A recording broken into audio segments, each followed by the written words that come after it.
It is Fed Day, a statement, a press conference. Will we skip or will we pause? The Fed decides. It starts right now. This is a special edition of Bloomberg Surveillance with Tom Keene, Jonathan Ferro, and Lisa Abramowicz. Bloomberg Surveillance. The Fed decides. Good morning, everyone, and good afternoon as well. Morning in Asia, maybe, and here it is an afternoon. The Fed will decide. We're on Bloomberg Radio, Bloomberg Television. Lisa Abramowicz and Tom Keene. Mr. Ferro is on assignment. Did you look at the islands of Italy that get you to his assignment? His assignment is holiday because he's not an American who always is, at work. Would you and I have done this? Summary. No, we wouldn't have. Well, we would have fallen on the him. Fed decides sword to do this. Mr. Ferro's on holiday. It'll be a 3-island tour of 3 weeks duration.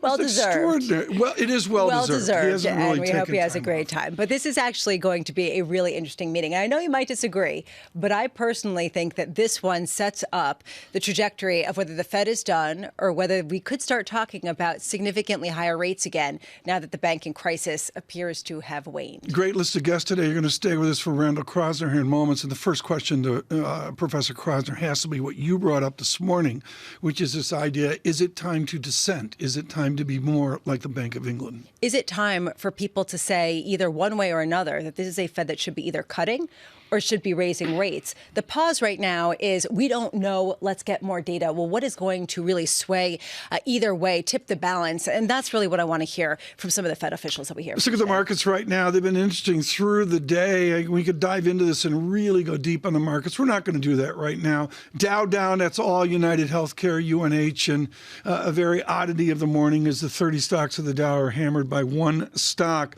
Standard & Poor's 500 giving us a nice 6 points is well, on a percentage basis, that matters, fractional.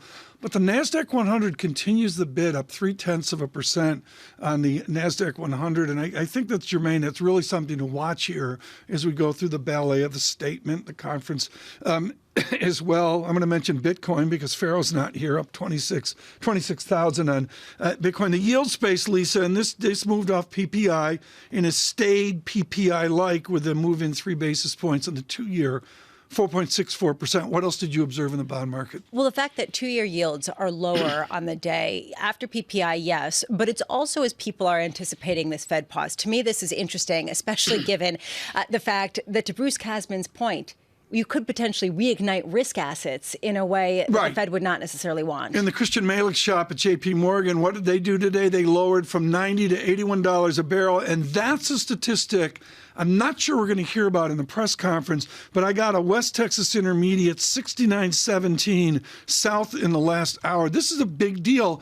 Maybe it's an unmentionable for the Fed because oil's so volatile, a gallon of gas is there, but boy, does that feel good. There's an uncertainty about whether this is because inventories are building due to lack of demand, lack of dynamism, or whether this is something that is idiosyncratic and sort of one of the potential ramifications of easy money policies ending. Coming up, just to give you a sense of some of the guests that we have on deck, former Fed Governor Randy Kroszner is set to join us here in just moments. Deutsche Bank's Matt Lazzetti among the crew, and Julia Coronado of Macro Policy Perspectives. They'll be taking us up to the Fed rate decision at 2 p.m.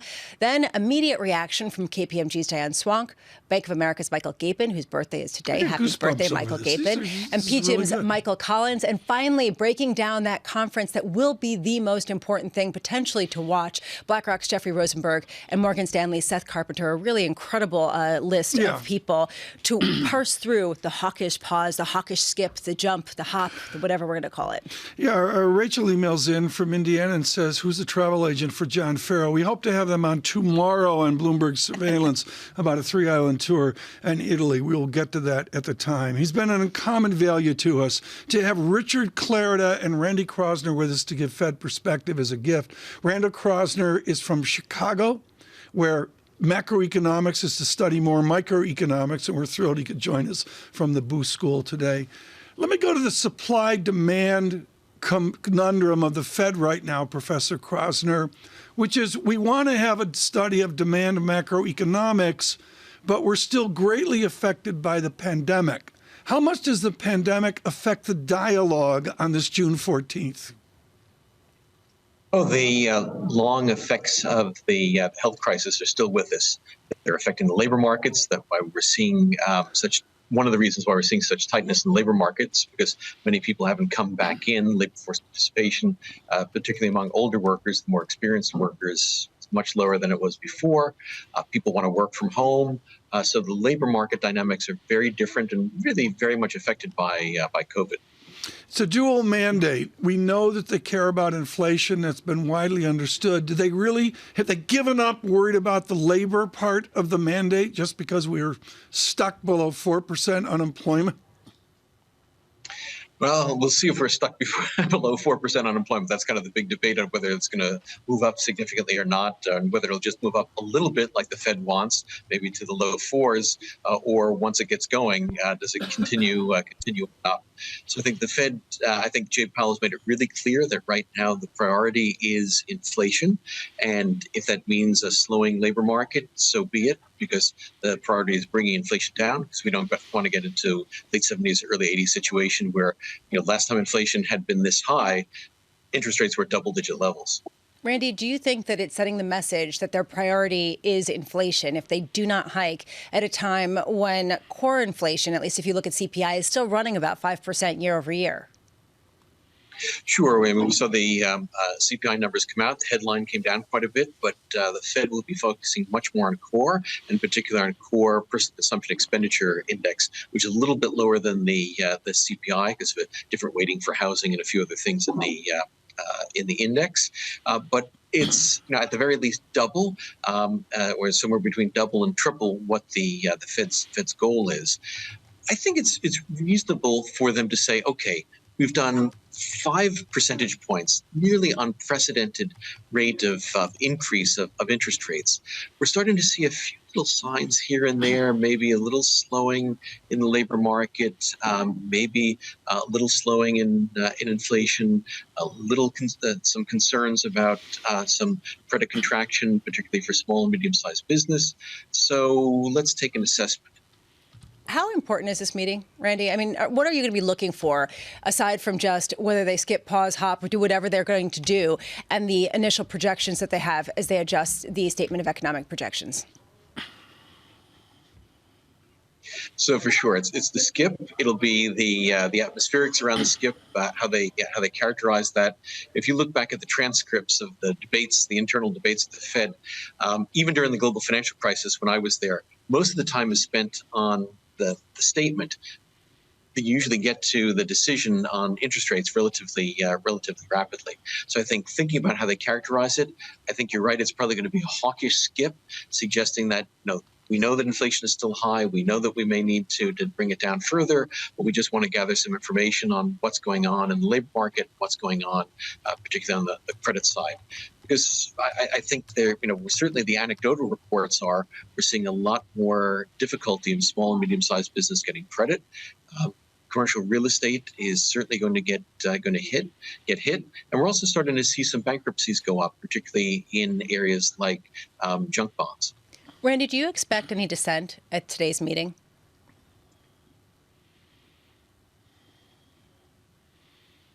I think we got a technical difficulty there. Professor Kroszner, if you can hear me, do you expect dissent at today's meeting? I think there's a pretty good consensus for skipping. It's possible that someone will dissent, but it's going to, as I said, it's going to be a hawkish skip. Randy Kroszner, please stay with us. Thank you so much for the boost school, and of course, a former Fed governor as well. It is a name steeped in heritage. Our Chanali Basak and Bloomberg reports that Perella Weinberg is cutting 7% of headcount to allow for hiring of top bankers. For Jerome Powell and the Fed, Lisa, this is a headline for 2024. The difficulty in job cuts is it's not about necessarily stripping down to the bare bones. It's about readjusting to a new normal. And I do wonder, to allow for hiring, is this just the cuts that didn't happen during the pandemic that are being sort of compensated for now? Or is this, as you pointed out in the break, is this partly to sort of allow for tech hiring, for other types of hiring that perhaps weren't as needed a couple years ago? This is Joe Perella, Peter Weinberg, and Terry Megwood. Years ago, I'm going to say, pushing on, I can't believe I'm saying this, pushing on 15 years as well, and a new reaffirmation of the firm. And it reminds me of what we saw with Lazard, with the economist Peter Orszag taking over in the last few weeks. To be clear, from this reporting, it says less than 50 people will be affected, and it talks about employees across all levels at the New York-based investment banking firm. But we saw this also just because a lot of the banks didn't cut during the pandemic to sort of keep people afloat. For those of you watching worldwide, this is how it dovetails into the Fed decides. We had Jeff Curry at Goldman Sachs telling us new higher interest rates affects commodities. Maybe new higher interest rates affect all of Wall Street, including Perella Weinberg. It's going to be interesting to see. Red and green on the screen. SPX up fractionally. NASDAQ up more. Stay with us. This Fed decides. Good morning.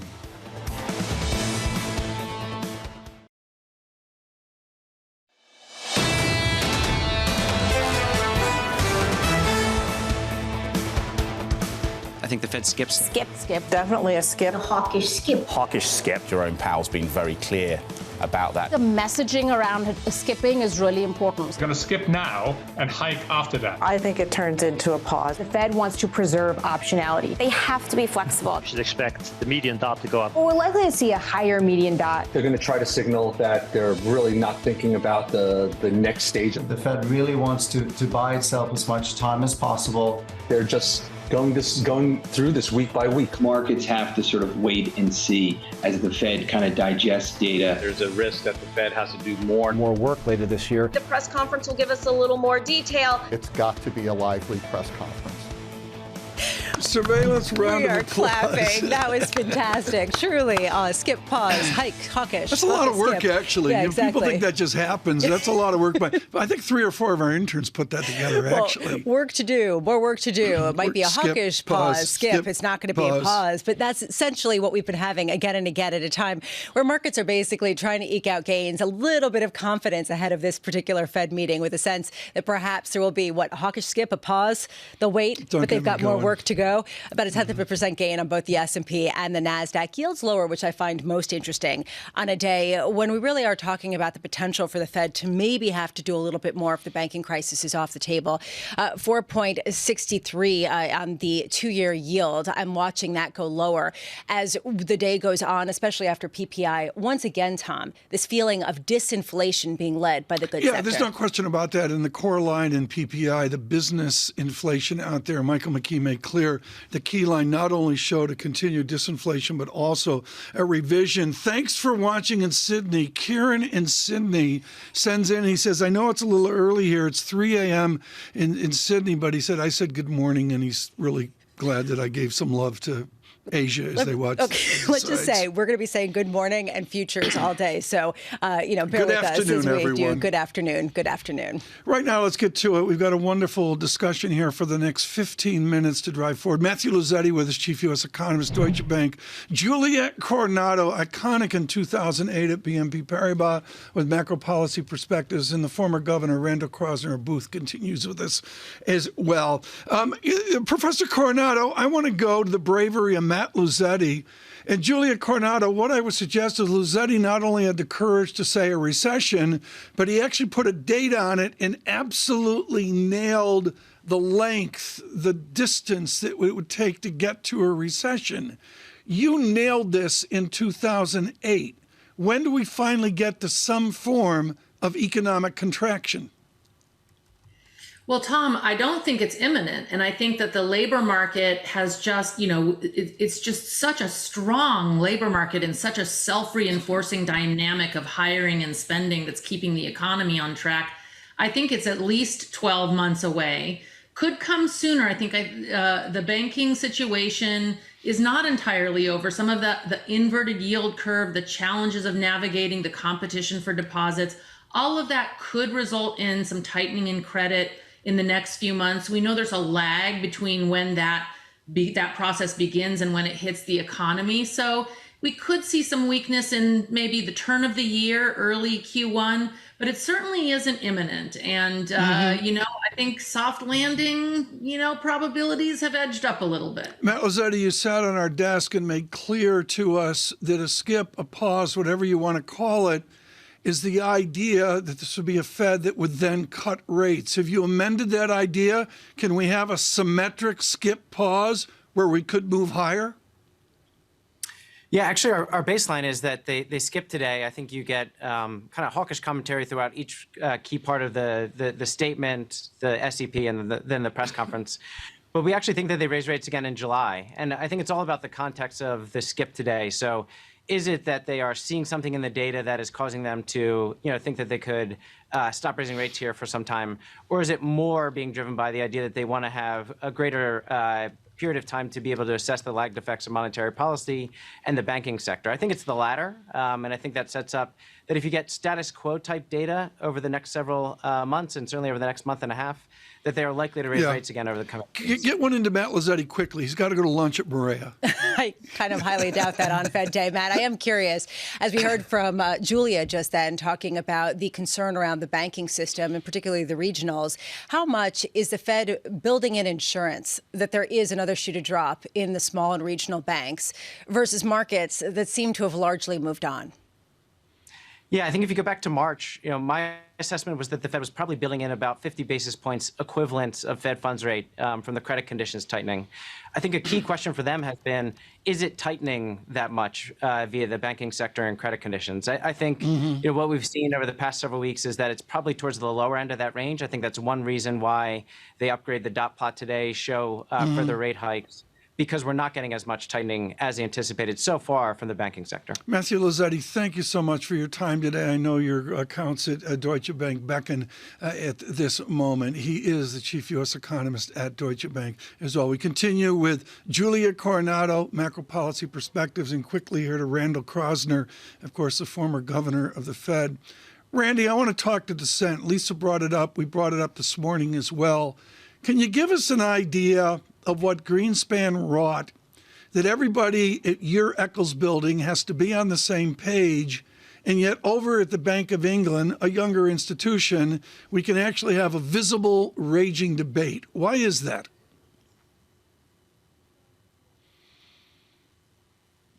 There's a very different structure of the committee. For example, in the Bank of England, they have external members. They have people who are not full-time board members who are there coming in, making decisions. So they've made a very explicit decision to bring in people from the outside, just like they sometimes bring in a central bank governor from the outside. And Mark Carney, who is a Canadian, not a UK citizen.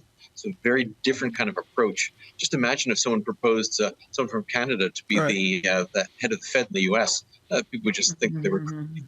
Randy Kroszner, thank you so much for joining us today with the Booth School in Chicago. He is a former governor of the Federal Reserve System. Lisa? Well, I'm wondering from Julia's perspective what her view on that is, whether we should see dissent, whether that's actually healthy and what the Fed would want to see on a day when clearly in the markets there's a vast disagreement about whether we're entering and are reaccelerating disinflation or whether inflation could kind of surge back up.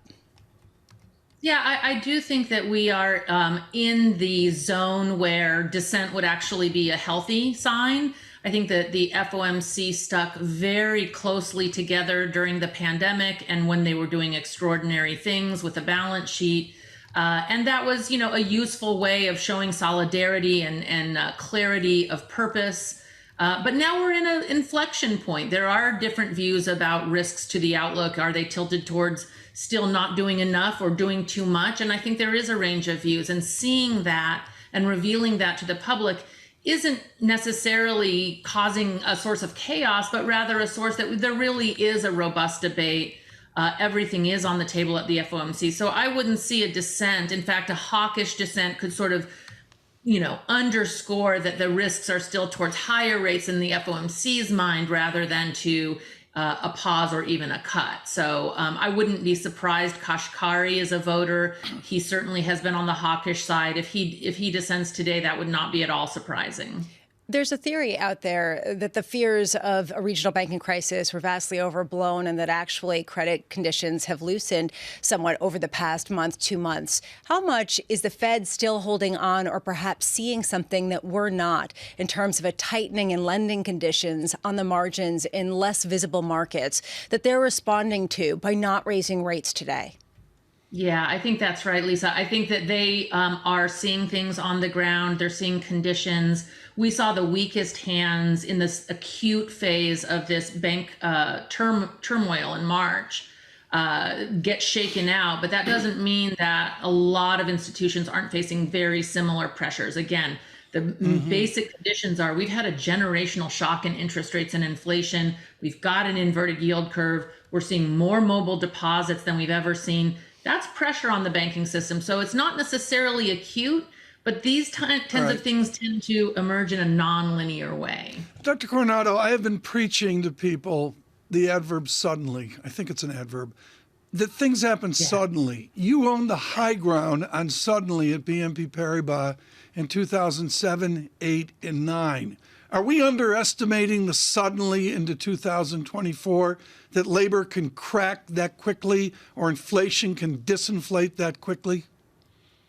Yeah, and I think that the essential ingredient is exactly what we were just talking about. Do you get a financial accelerator? Do you get a break in the financial system that serves as a catalyst to tip us over the edge? We've seen the labor market moderate and cool down, but it's really hanging on quite well. It does seem like we need an additional catalyst to push us over the edge, and that could come from the banking sector or some other corner of the financial world. Julia Coronado, stay with us. 5 minutes away from, well, I guess the Fed decides, Lisa Abramowicz and Tom Keene on Bloomberg Television, Bloomberg Radio worldwide. There will be a press conference. McKee's down there, right? He made it? Yes, he's going to be down there joining us for the rest. We are going to be on air until after the press conference, which starts at 2:30 p.m. We'll be watching it with you, and then we will be having analysis afterwards with a whole host of incredible guests at a time when there's still such vast disagreement over the landscape. We're talking about the banking crisis. Did you see the headlines from Charles Schwab today? No, I missed it. That was in the surveillance nap. They expect revenues to be down by 10 to 11% year over year in the second quarter because of exactly this kind of dynamic. It costs something for them to have deposits. And Mike Wilson, this is the Morgan Stanley Goldman Sachs dialectic here. Mike Wilson made clear it's not about an earnings slowdown. We are in an earnings slowdown right now.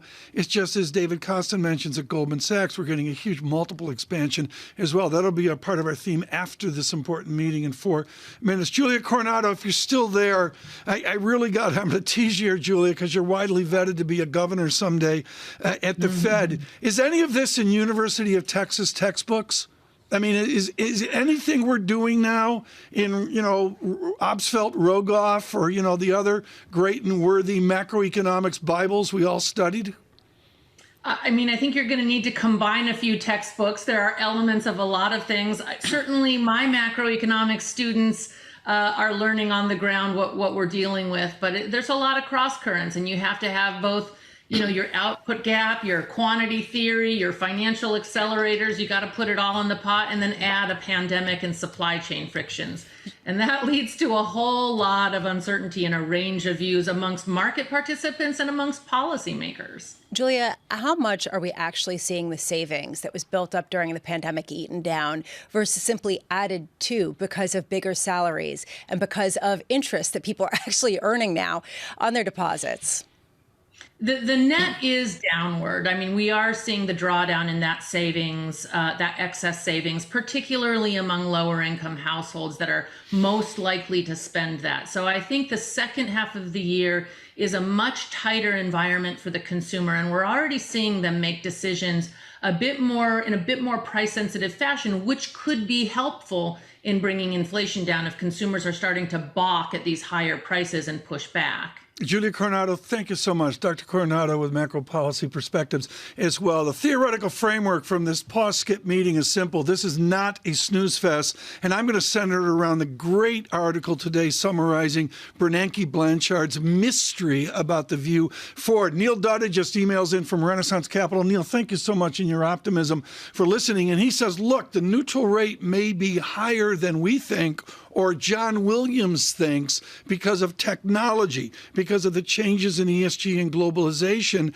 and other things we can't perceive. There's a huge number of unknowns here in the next minute and a half. Anastasia Amoroso this morning from iCapital. She was great. Lights out. She was great. And she was talking about how the fact that 5% interest rates have not broken this economy, that we are still seeing such resilience, tells you exactly that perhaps rates need to be substantially higher to be restrictive. Yeah. You were saying earlier, we're at a restrictive pace. We've heard heard that from Jay Powell. Are we? Do we even know that? Because we really haven't seen it really roll over on the inflation front. Not the data check we care about here. A minute away from this important announcement and the nuances of it. We'll bring that to you with Michael McKee and worthy guests. But the Bloomberg Financial Conditions Index plus is accommodative, not what Jerome Powell wants.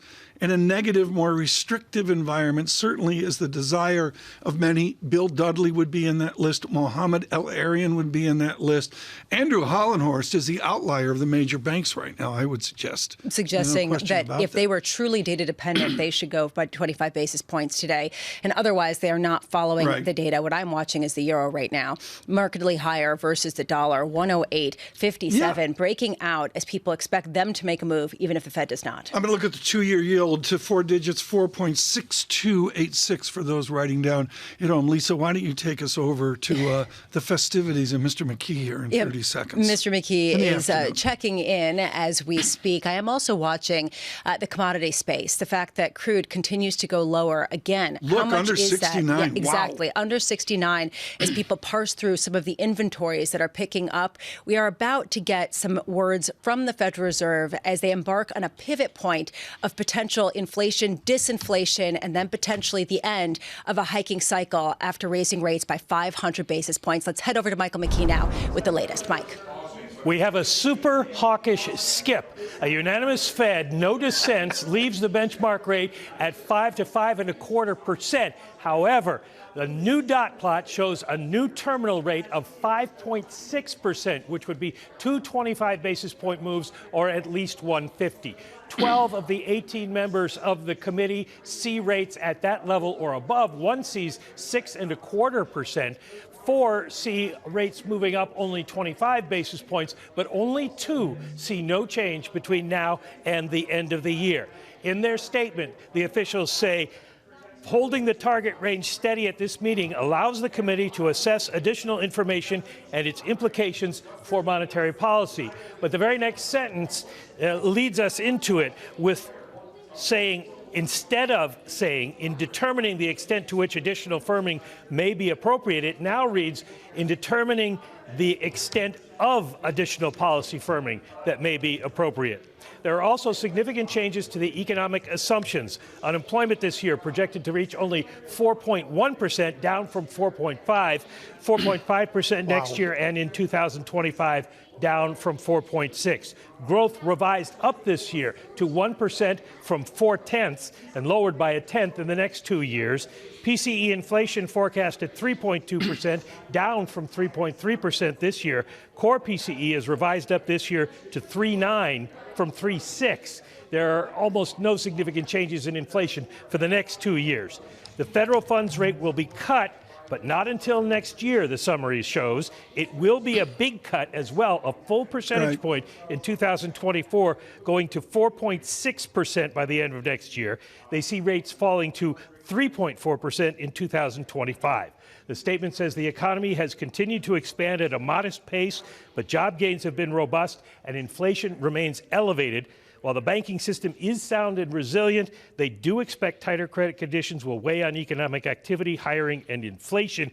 The extent of those effects remains uncertain, it says. And finally, there are no changes to QT, the $95 billion a month roll-off, to repo or reverse repo rates or to counterparty caps. I think what's important here, folks, in the multiple decades that I've known Michael McKee, rarely have I heard that tone of the McKee voice. He has huge perspective on this. And to see the 2-year yield, Karen, if you can, bring up the 2-year yield right now, which only can be captured by a 14 basis point move to high yields. The y-axis on the 2-year yield right now, extraordinary. Equities give back fractionally, but the yield move here, Lisa, is, Mike, stay with us. The yield move here, Lisa, is extraordinary. They're getting the message loud and clear. The Fed wants to go again, and maybe quite significantly. But this, from Drew Mattis of MetLife, he writes in and says, if they knew they were going to be able to go, they would have gone. If they were so convinced that they would need to raise rates significantly higher, carpe diem. Why not today? I mean, Michael McKee, within really an historic dot plot and projection study that you just said, can you say that this is the first time, Michael McKee, where we begin to frame something in the vicinity of 6% for short paper? Well, it's the first time you get anybody suggesting that. We're now over 6% to 6.25% for at least one member, and two think we're going to go somewhere in between that. So it does look like we're putting it into the ballpark, but still the majority think we're going to end up at 5.6, which is still a significant 2 moves.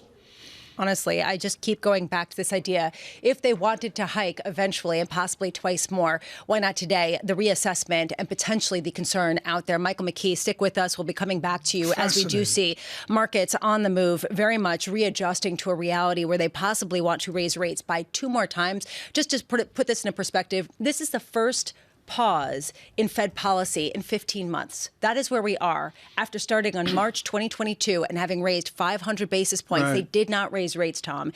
And you are seeing, though, there are indications of further rate hikes being bled out into markets, setting them lower. And there's what we talked about this morning as well. This afternoon, the Fed says the FOMC vote was unanimous. At this historic moment, it is good to speak with Diane Swonk, chief economist, KPMG, with all sorts of experience here out of Michigan and Midwest and Chicago. Economics. Diane, what in God's name is going on? Should they have just raised rates? I actually think that they're really concerned. It's the tension within the Fed that Julia referred to earlier in terms of the diversity of views.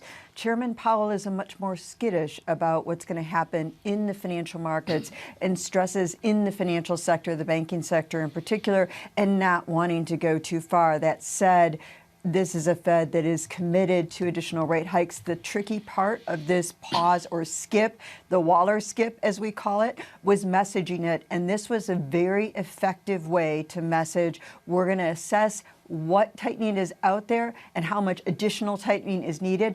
I want to add that much of financial markets have ignored that many central banks around the world that had paused have had to reassess and go back in. Bank of Australia, the Reserve Bank of Australia, the Bank of Canada in the recent week, ECB, all of these banks looking to think that they were close to a terminal rate, now reassessing that. And I think the Fed doesn't want to look like any pause that it takes is behind the curve and not continuing that process. And the blur of emotion there from Mike McKee and the data of the projections, Diane Swonk, was this a Fed of a single mandate? Have they basically said we can't opine on labor because we're solidly under 4%?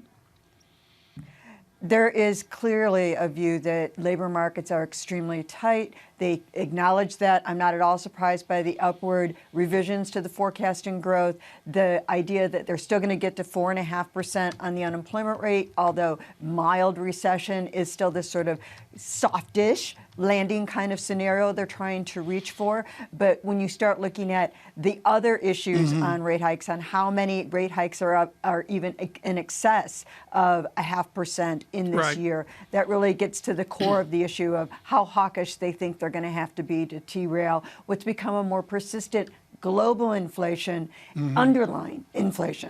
After the shock of this, folks, equities deteriorate down negative 346, SPX down. It's okay, Dan, I cough like that all the time.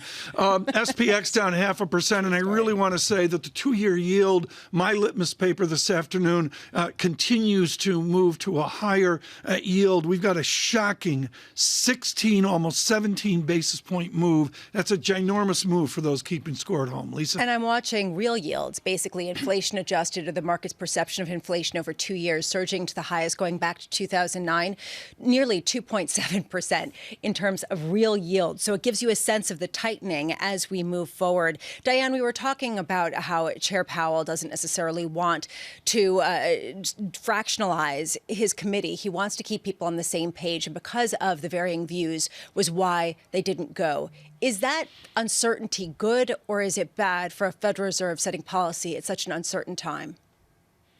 I think I actually agree with Julia on this. I mean, the idea of having, first of all, he's been remarkably successful at corralling the cats. That's just something he is very good at doing. That said, the diversity of views when you're trying to calibrate policy, very hard to do. And given the uncertainties we face, is healthy. And I think what Julia pointed out, if we had gotten a dissent, what we did is he usurped a dissent by making this a very hawkish statement, basically guaranteeing a July rate hike as well. That was his way of buying time. That was a compromise cut. So he did not get a dissent at this meeting. But I do think it is healthy to understand where the spectrum of views are given the uncertainty and the unprecedented nature. I hate even using that word anymore, but we all know it. Julia did a very good job of saying how many things we're all integrating to try to understand this environment. But having that spectrum of views on the Fed and the diversity of views within the Federal Reserve is a strength of the Fed, not a weakness. Just to rehash, if you're just joining us now, the Fed did not hike, but it was a super hawkish skip, according to Michael McKee. Looking at a median rate forecast for the end of this year, 5.6%. That is up from about 5% right now. It also sees the end of 2024 rates being at 4.6%, definitely seeing a tilt upwards as they signal 2 more rate hikes by year end. Diane, I'm curious from your vantage point, does that seem realistic based on the economic slowing and the disinflation that you're seeing, that is what's required to truly bring inflation to the 2% target? Well, it is our forecast, so we expect them to raise rates both in July and in September and to get to that 0.5% up. And I think that's important because the resilience that we've seen, even though inflation has cooled dramatically, which is wonderful, a lot of it has been concentrated in food and energy prices. Again, very important for consumers. But remember, why did the Bank of Canada go back in? Because they saw a bottoming in the housing market that could mean additional inflation down the road in shelter costs. We're experiencing something very similar in the United States. At the same time that core services inflation has proven sticky, not just in the U.S., but globally, even in Europe, where they've had a technical recession now. Just joining us, Diane Swonk, KPMG, with us right now, Lisa Abramowicz and Tom Keene on a meeting that is not a snooze fest. You heard it from our Michael McKee, an extraordinary and truly super hawkish statement. That is Mr. McKee's language. I'm going to take 5.6% on the terminal rate. Let's round it up collegially to 6%. You can do that in biology. It's not biology, but we'll go there. Michael Gapin with us, U.S. economist, Bank of America, and of course, Michael Collins, Sr. We only book Michaels today. Is that how it worked? Exactly. Michael Collins with us at PGIM Fixed Income as well. Michael Gapin, I got to go right to the terminal rate. It seems like we're flying blind. Does Bank of America have to adjust a money market fund to 5.1, 5.2%? And are we migrating towards a 5.6, 5.8, dare I say 6% short-term piece of paper? It certainly looks that way, Tom. I think you could add to that story a whole bunch of Treasury bill issuance coming in a hurry. So T-bill yields as well as other money market yields. Look, I think 5.6 is where the Fed is wanting to go. To answer your earlier question, if I may pose it to myself, yeah, they should have hiked today. But I think they got stuck on timing at the end and market pricing wasn't where they wanted. And maybe it would have been a little too disruptive to try and squeeze that in at the end. So we get, I think, what it will be a difficult message, which is for some reason we saw enough to pause today, but we've also seen enough to tell you we think we need to do 2 more rate hikes. Michael Collins, I flunked not 1, not 2, but 3 exams over the word disintermediation. And what that means to me is not chaos, but just uncertainty and discontinuities within the global fixed income space. Does the shock of this decision is super hawkish? Does it put a little bit of tension into the fixed income markets PGIM looks at? Yeah, absolutely. Tom, we've been thinking the risk to the market pricing, which, as you know, have been pricing in a lot of rate cuts starting by the end of this year. We thought the risk was that those would be taken off the table.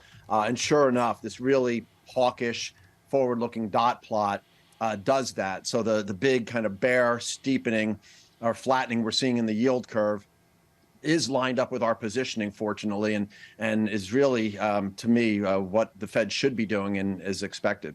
Michael Gapin, you were talking, first of all, happy birthday on this Fed Thank day you. to you. You were talking about how the Fed didn't raise rates because the market wasn't aligned and they kind of ran out of time.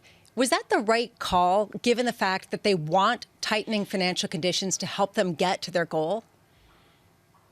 Look, I think in general, as a policymaker, you do not want to surprise markets with rate hikes. So I think that is the right base point of view. But I also think the data moved quickly against them just at the end of the intermeeting period. We had upward revisions to construction spending and trade, which puts Q1 growth at 2%, very strong employment report.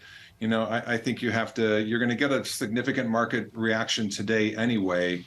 I think they probably, if they had another week, they would have pushed us all into a hike in June. Michael Collins, I'm looking right now at the projection of 5.6% rates by the end of this year, 2 more rate hikes, and 4.6% by the end of the following year. I keep asking this. Is this realistic based on the slowdowns that we're seeing in different areas? Do you think that they will actually achieve this? And if they don't, what kind of credibility are they sacrificing? Yeah, I think what they really need to do, Lisa, is try to convince the markets that they'll at least keep this funds rate where it is, somewhere in the low to mid fives for longer than the markets are pricing in. Sending this more hawkish message certainly does that, right? And the markets are readjusting, as Tom said, to this higher yielding world. So I think that's the right message, the right move. But ultimately, I don't think they'll be able to get 2 more rate hikes off. Ultimately, I don't think they'll be able to have a Fed funds rate, in the mid to high 4s or 5s for more than the next year or so. So I think ultimately you will see more cuts. But for now, I mean, rates are going to stay higher for a little longer than was priced in. I think that's the right message. Diane Swonk with us as well. I want to go to all three of you on this. I think it's so important. Ms. Swonk, I want to look at the dot plot, and I'm not a fan of it. I took Richard Berner 101, and I'm just not a fan of all this verbiage. I look at 23, and okay, there's sort of a cohesion to it. I look at 25, it's a lesser cohesion. The dot plot right now in 2025, Diane Swonk, is a complete mess. There's no cohesion. It's basically a linear point estimate from low to high. Diane Swonk, is the dot plot broken? I think the dot plot's been broken for a long time. I don't think it's the most effective thing, and I think the Fed knows that. It's really more short-term than long-term, but it really underscores the uncertainty that we face out there. And I will add one more reason of why the Fed paused at this particular meeting, that Treasury issuance issue. That is something they wanted to get over the hump on. And remember, we start to get corporate tax revenues in tomorrow, which may be able, depending on how, a day before the Fed makes this decision on how fast Treasury issuance have to go. This is another thing that Chair Powell himself, I think, was working to get some space around. But I also think it's really important to understand that so far around the world, central banks have underestimated the ability of the transmission effect of higher rates and their economies. Their economies have proven much more resistant to rate hikes than they thought they were. They thought they'd happen on a real-time basis. There were estimates out there that this would be almost real-time and the lags would disappear. 2 things are happening. One is governments intervene to dampen the effect, particularly after Russia invaded Ukraine, of higher inflation, which extended out the period of inflation and dampened the effect of higher rates. But it also has put us in this situation where central banks are now having to go back in. And the concern is that we could get a reacceleration or a more entrenched inflation. And that's why this is so hawkish. Michael Gapin, when you write about this, and again, I'm going to go out 18 months to the craziness of beginning 2025 with a dot plot that's absolutely original and from, I'm going to call it Bullard high to whoever low, Goolsby low, whatever. I'm just guessing there, folks. But Michael Gapin, as you write for the Bank of America, what's the single biggest mystery to you in the GDP equation? What's the mystery that's going to come out of this press conference? In the short run, I would say that what surprised me, and I think others, has been how much labor supply has grown and responded in 2023. The massive surge in immigration, the pickup in the labor force, the shortfall between labor supply and labor demand has narrowed quickly. As Diana said, it's meant the labor market has held up, spending has held up, and there's a lot more resilience in the economy. And as Lisa mentioned, maybe it's even adding to that excess saving argument just because of higher income. The further we go out, we don't know how quickly inflation is going to come down. And I think that 2025 distribution tells you the median of that means absolutely nothing. There's no weight to that middle. The committee simply doesn't know. We're on radio and television. We welcome all of you across this nation and worldwide. Michael McKee has gone into the hermetically sealed press conference, and we'll see that in about 11, maybe 12 minutes here. Lisa, we've not talked about something. Liz Young, thank you so much at SF for bringing this up out on Twitter. The steepening of a Priya Misra-like 2-10 spread here out to 93 basis points. Let's remind ourselves of how ginormous, this is Michael Gapin taught me this word. It's a ginormous curve inversion that we see redone today. 92 basis points of inversion that we're looking at right now. Not quite the record high, or record low, I should say, for the cycle of 107, but nonetheless, highlighting how higher near-term rates are really not coherent with the long-term rates that are going down. I'm also looking at the rate expectations going out by September, 5.3%. By January now, the implied Fed funds rate is 5.2%. Michael Collins, how do you play this? Do you lean into the long-term yield story with this idea that the Fed will necessarily bring inflation down at whatever cost to growth? Absolutely. A really hawkish Fed, Lisa, this late in the cycle, when you're already seeing evidence of growth and demand and inflation slowing, is definitely bullish for the long end. It means that they will, by hook or by crook, control inflation, right? They are adamant about that. I think they're very convincing to the market. So this big kind of flattening we're seeing in the market is definitely evidence of that. And I think, long-term rates are pretty much capped here. Do you think, Michael Collins, that there's going to be an issue with riskier credit as the Fed does double down and as you start to see pretty significant refinancing costs as time goes on? Yeah, no doubt, right? I mean, this does take a little bit of time, right? These high rates for longer will eventually bite as more and more companies, more and more commercial, real estate mortgages, more and more individuals, more and more governments have to refinance their debt at these higher rates. You will see tremendous dispersion in the markets. You'll see weaker credits, more levered companies, companies exposed to floating rate debt really start to suffer here. And that's part of the Fed's intention, right, to weaken demand and weaken the economy. And you'll see it in the lower end consumers, lower end corporations, and you're going to see that dispersion really accelerate late in the cycle here. Zeitgeist check on a Wednesday afternoon. If you're just joining us 9 minutes away from the McKee press conference, and this I just think is great. I guess I brought it up in a question to someone. I can't remember what I did 5 minutes before, folks. Drew Mattis, you said, was listening over at MetLife, and here's Andrew Hollenhorst, of course, who's been historic and calling for a higher rate regime. Memo, Hollenhorst looks like a genius this afternoon.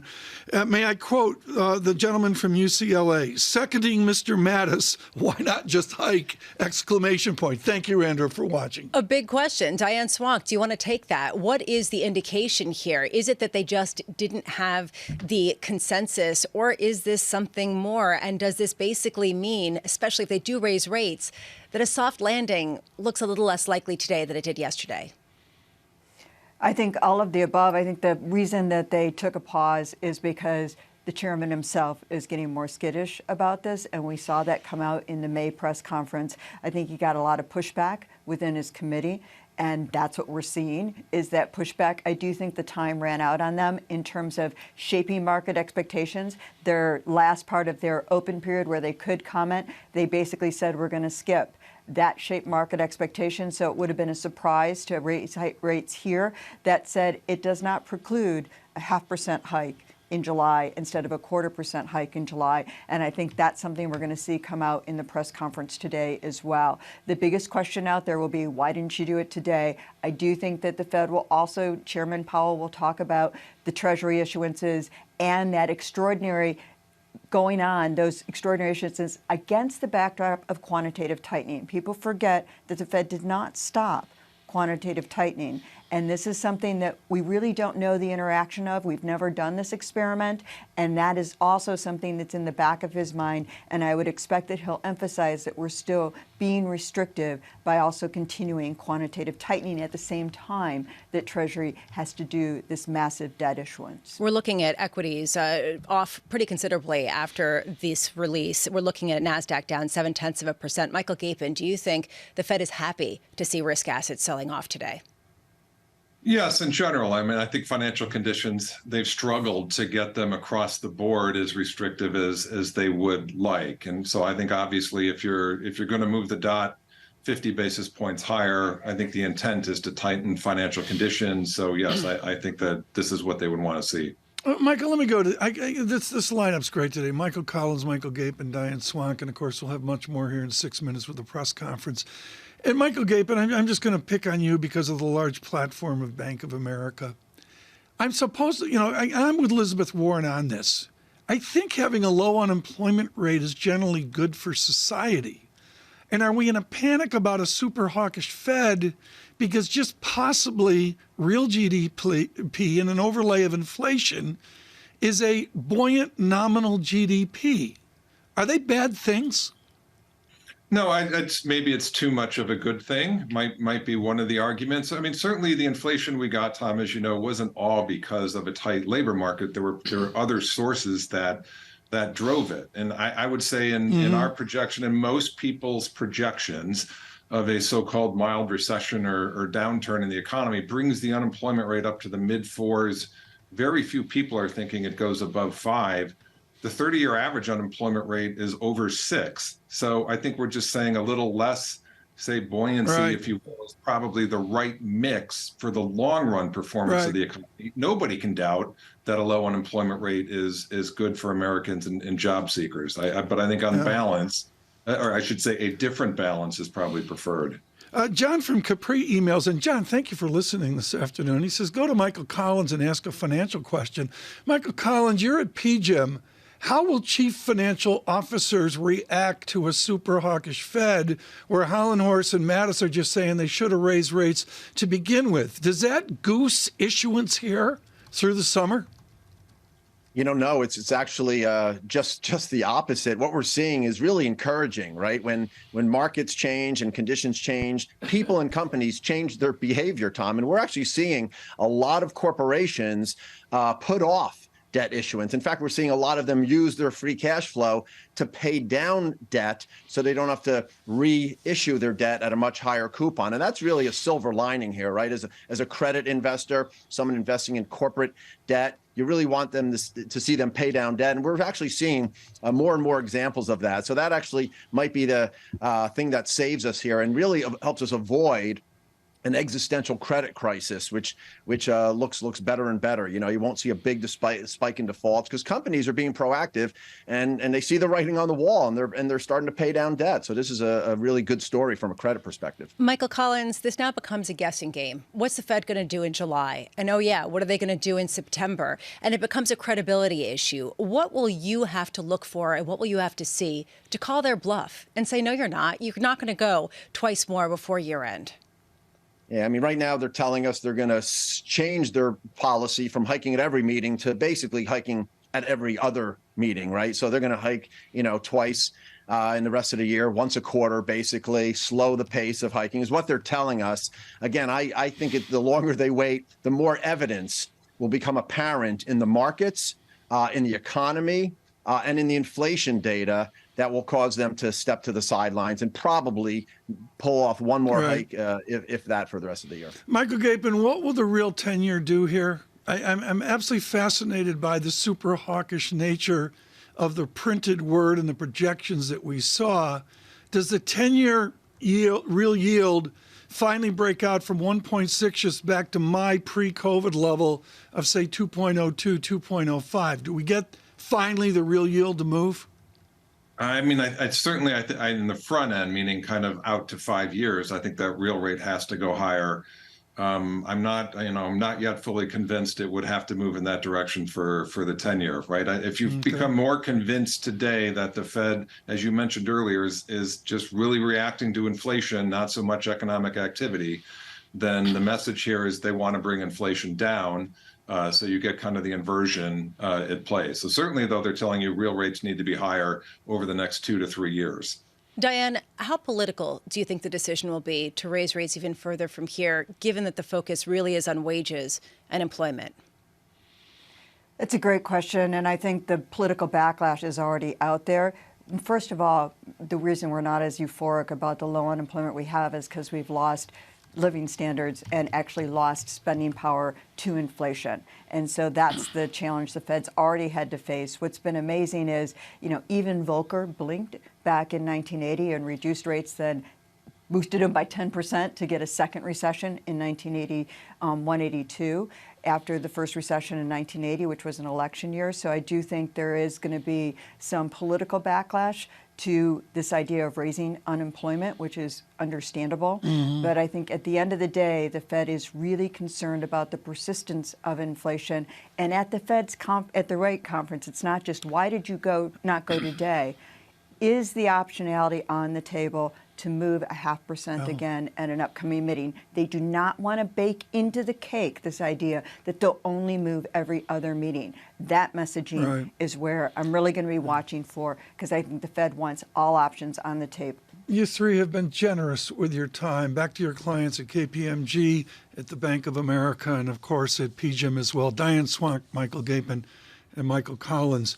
And all of a sudden, the snooze fest became, and you heard it in McKee's voice. You know, you could just hear the shock of the language and what we heard from Mr. Madison, Dr. Hollenhorst as well. This was surprisingly hawkish, if you want to say so, because people were perhaps anticipating a 25 basis point rate hike implied at the July meeting, but not 50 basis points of hikes before year end. You're seeing that with respect to yields, markedly higher, to the highest level since early March. And now the Fed decides, Derby, will McKee have the last question or the second to last question? He'll have the third from last question. We're going to definitely going to mix things up here, I hear.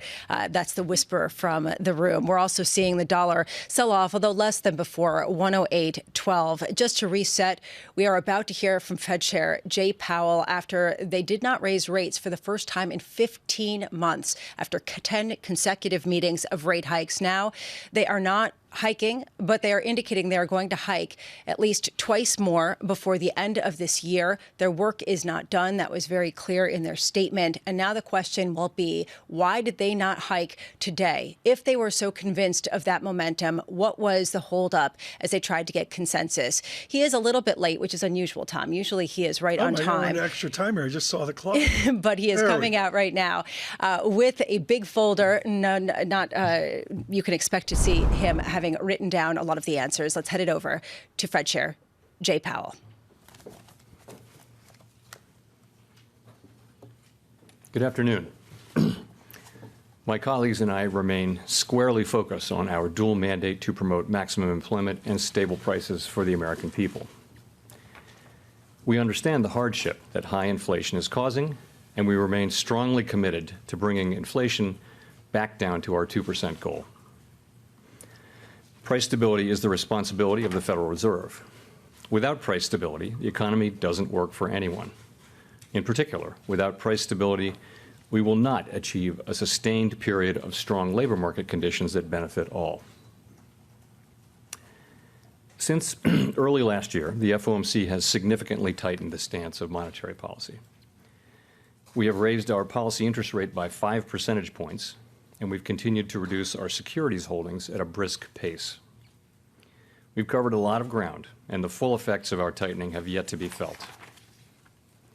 In light of how far we've come in tightening policy, the uncertain lags with which monetary policy affects the economy, and potential headwinds from credit tightening, today we decided to leave our policy interest rate unchanged and to continue to reduce our securities holdings.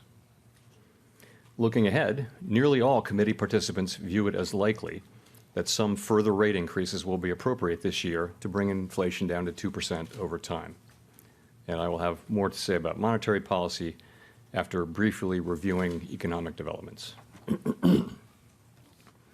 The U.S. economy slowed significantly last year, and recent indicators suggest that economic activity has continued to expand at a modest pace.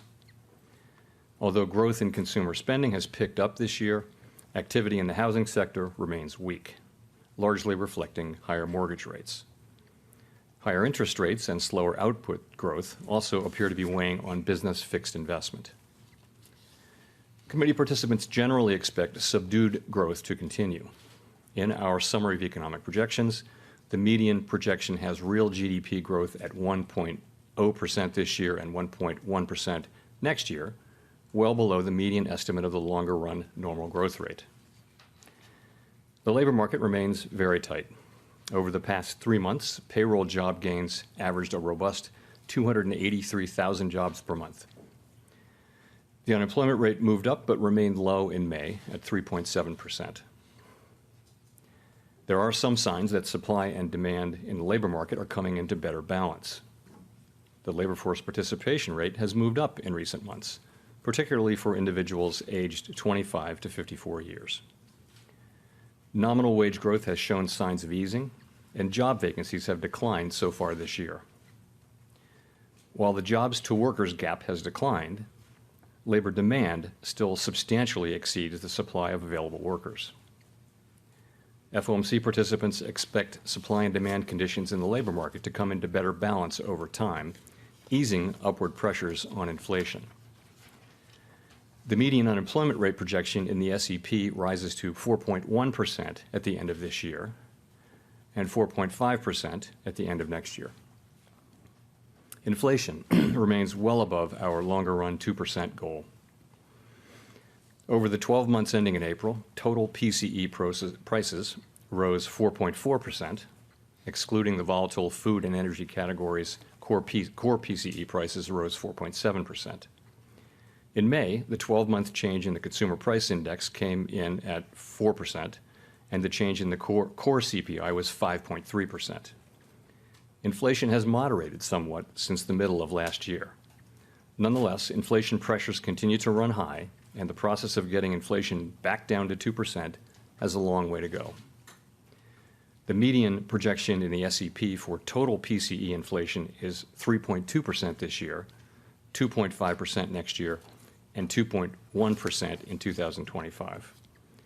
Core PCE inflation, which excludes volatile food and energy prices, is projected to run higher than total inflation, and the median projection has been revised in the SEP up to 3.9% this year. Despite elevated inflation, longer-term inflation expectations appear to remain well anchored, as reflected in a broad range of surveys of households, businesses, and forecasters, as well as measures from financial markets. The Fed's monetary policy actions are guided by our mandate to promote maximum employment and stable prices for the American people. My colleagues and I are acutely aware that high inflation imposes hardship as it erodes purchasing power, especially for those least able to meet the higher costs of essentials like food, housing, and transportation. We are highly attentive to the risks that high inflation poses to both sides of our mandate, and we are strongly committed to returning inflation to our 2% objective. As I noted earlier, since early last year, we have raised our policy rate by 5 percentage points. We have been seeing the effects of our policy tightening on demand in the most interest rate sensitive sectors of the economy, especially housing and investment. It will take time, however, for the full effects of monetary restraint to be realized, especially on inflation. The economy is facing headwinds from tighter credit conditions for households and businesses, which are likely to weigh on economic activity, hiring, and inflation. The extent of these effects remains uncertain. In light of how far we've come in tightening policy, the uncertain lags with which monetary policy affects the economy, and potential headwinds from credit tightening, the committee decided at today's meeting to maintain the target range for the federal funds rate at 5 to 5.25%, and to continue the process of significantly reducing our securities holdings. As I noted earlier, nearly all committee participants expect that it will be appropriate to raise interest rates somewhat further by the end of the year. But at this meeting, considering how far and how fast we've moved, we judged it prudent to hold the target range steady to allow the committee to assess additional information and its implications for monetary policy. In determining the extent of additional policy firming that may be appropriate to return inflation to 2% over time, the committee will take into account the cumulative tightening of monetary policy, the lags with which monetary policy affects economic activity and inflation, and economic and financial developments. In our SEP, participants wrote down their individual assessments of an appropriate path for the federal funds rate based on what each participant judges to be the most likely scenario going forward. If the economy evolves as projected, the median participant projects that the appropriate level of the federal funds rate will be 5.6% at the end of this year, 4.6% at the end of 2024, and 3.4% at the end of 2025. For the end of this year, the median projection is a 0.5 percentage point higher than in our March projections. I hasten to add, as always, that these projections are not a committee decision or plan. If the economy does not evolve as projected, the path for policy will adjust as appropriate to foster our maximum employment and price stability goals. We will continue to make our decisions meeting by meeting based on the totality of incoming data and their implications for the outlook for economic activity and inflation, as well as the balance of risks.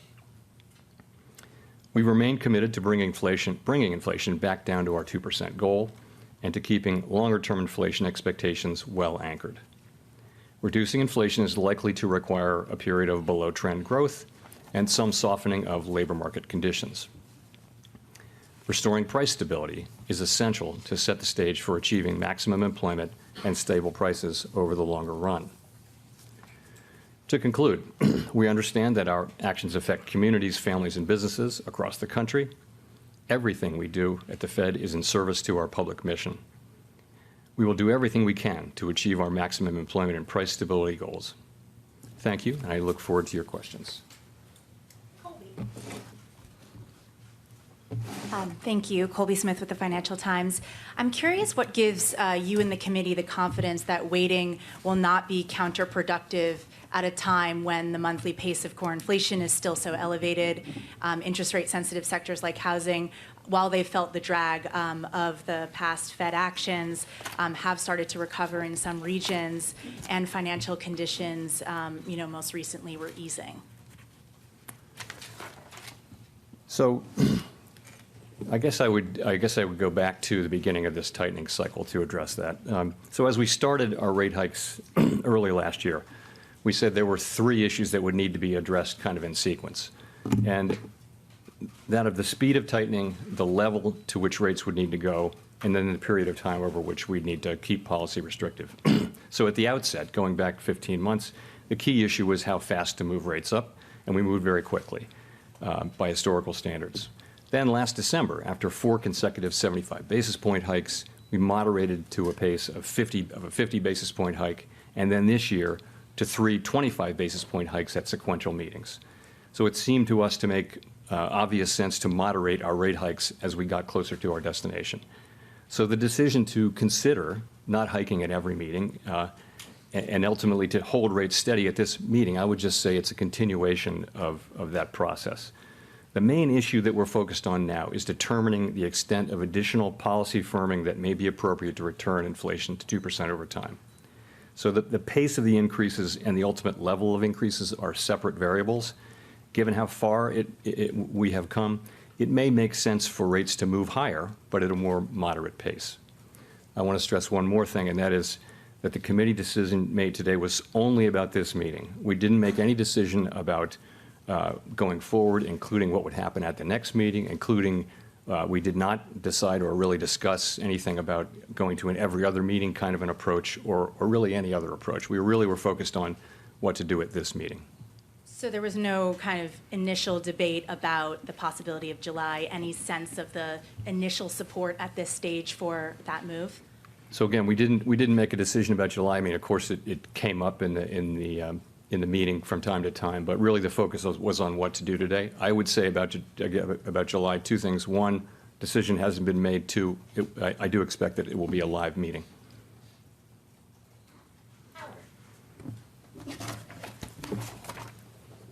Thanks, Howard Schneider with Reuters. I was just wondering if you could help us understand the narrative here, because it feels like there's been a level shift in the dots, stronger GDP, less of a hit to unemployment, slower progress on inflation. And I'm wondering, in this, sort of, where's the disinflation coming from? Sure. The labor market's going to be stronger, it looks like. It's not coming from there. Demand's not coming down all that fast, according to GDP. You've doubled your estimate of GDP. So what's the narrative here? It seems like it's getting more immaculate rather than more messy.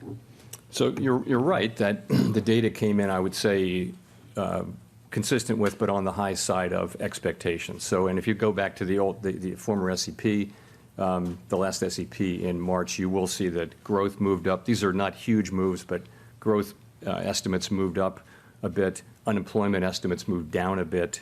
Inflation estimates moved up a bit. And, all 3 of those kind of point in the same direction, which is, that perhaps more restraint will be necessary than we had thought at the last meeting. So although the level, frankly, is pretty, the level of 5.6 is pretty consistent if you think about it, where the federal funds rate was trading before the bank incidents of early March. So we've kind of gone back to that. So your question is, where's the disinflation going to come from? And I don't think the story has really changed. The committee has consistently said and believed that the process of getting inflation down is going to be a gradual one. It's going to take some time. And I think you go back to the three-part framework for core PCE inflation, which is, we think, as good an indicator as you can have for where inflation is going forward. You start with goods.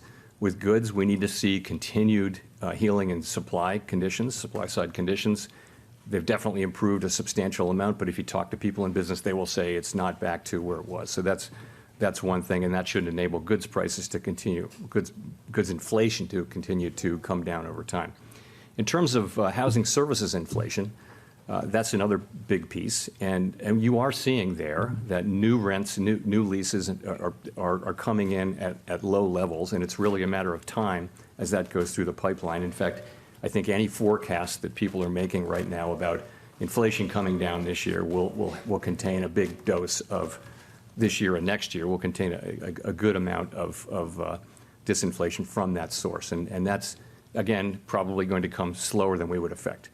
That leaves the big sector, which is a little more than half, pardon me, of core PCE inflation. That's non-housing services, and we see only the earliest signs of disinflation there. It's a sector, it's a very broad and diverse sector. I would say in a number of the parts of that sector, the largest cost would be wage costs. It's the service sector, so it's heavily labor intensive. And I think many analysts would say that the key to getting inflation down there is to have a continuing loosening in labor market conditions, which we have seen. We have actually seen, I go through a number of indicators suggesting there's been some loosening in labor market conditions. We need to see that continue. I would almost say that the conditions that we need to see in place to get inflation down are coming into place, and that would be growth meaningfully below trend. It would be a labor market that's loosening. It would be goods pipelines getting healthier and healthier and that kind of thing. The things are in place that we need to see, but the process of that actually working on inflation is going to take some time.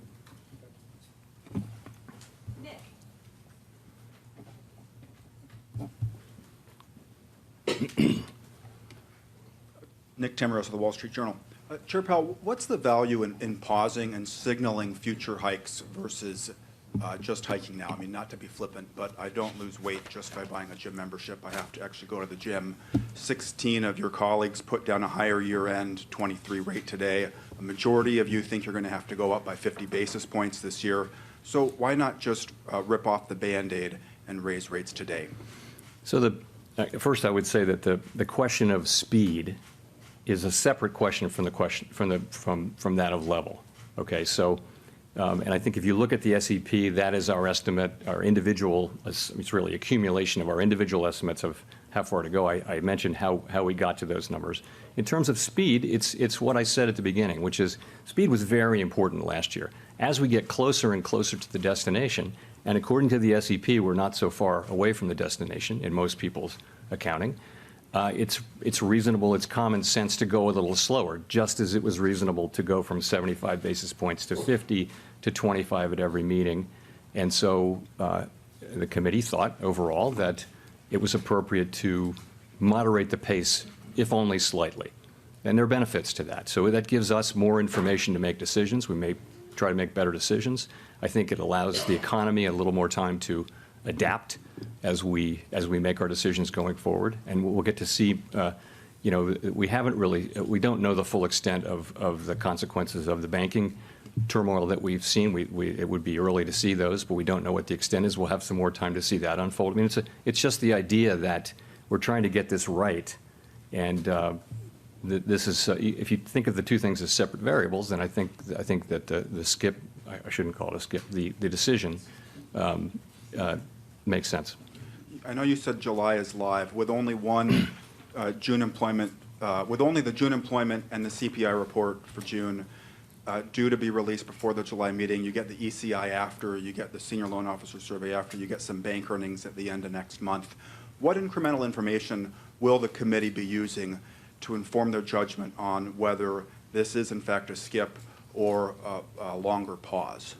Well, I think you're adding that to the data that we've seen since the last meeting too. Since we chose to maintain rates at this meeting, it'll really be a 3-month period of data that we can look at. And I think that's a full quarter, and I think you can draw more conclusions from that than you can from any 6-week period. We'll look at those things. We'll also look at the evolving risk picture. We'll look at what's happening in the financial sector. We'll look at all the data, the evolving outlook, and we'll make a decision.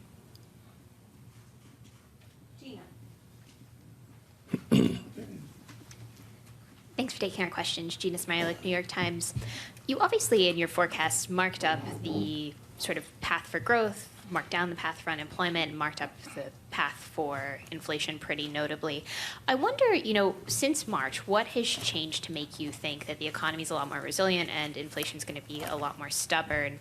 And given that, why do you feel confident that this is as high as you're going to have to revise the federal funds rate, or do you think it's possible we could have even a higher than 5.6% terminal by the end of this cycle?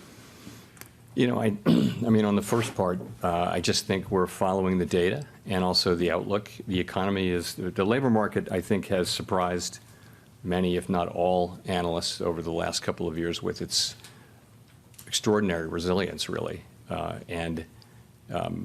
It's just remarkable, and that's really, if you think about it, that's what's driving. It's job creation, it's wages moving up, it's supporting spending, which in turn is supporting hiring, and it's really the engine, it seems, that is driving the economy. So it's really the data. In terms of we always write down at these meetings what we think the appropriate terminal rate will be at the end of this year. That's how we do it. It's based on our own individual assessments of what the most likely path of the economy is. It can actually, in reality, wind up being lower or higher. And there's really no way to know. But it's what people think as of today. And as the data come in, it can move around during the intermeeting period. It could wind up back in the same place. But it really will be data driven. I can't tell you that I ever have a lot of confidence that we can see where the federal funds rate will be that far in advance.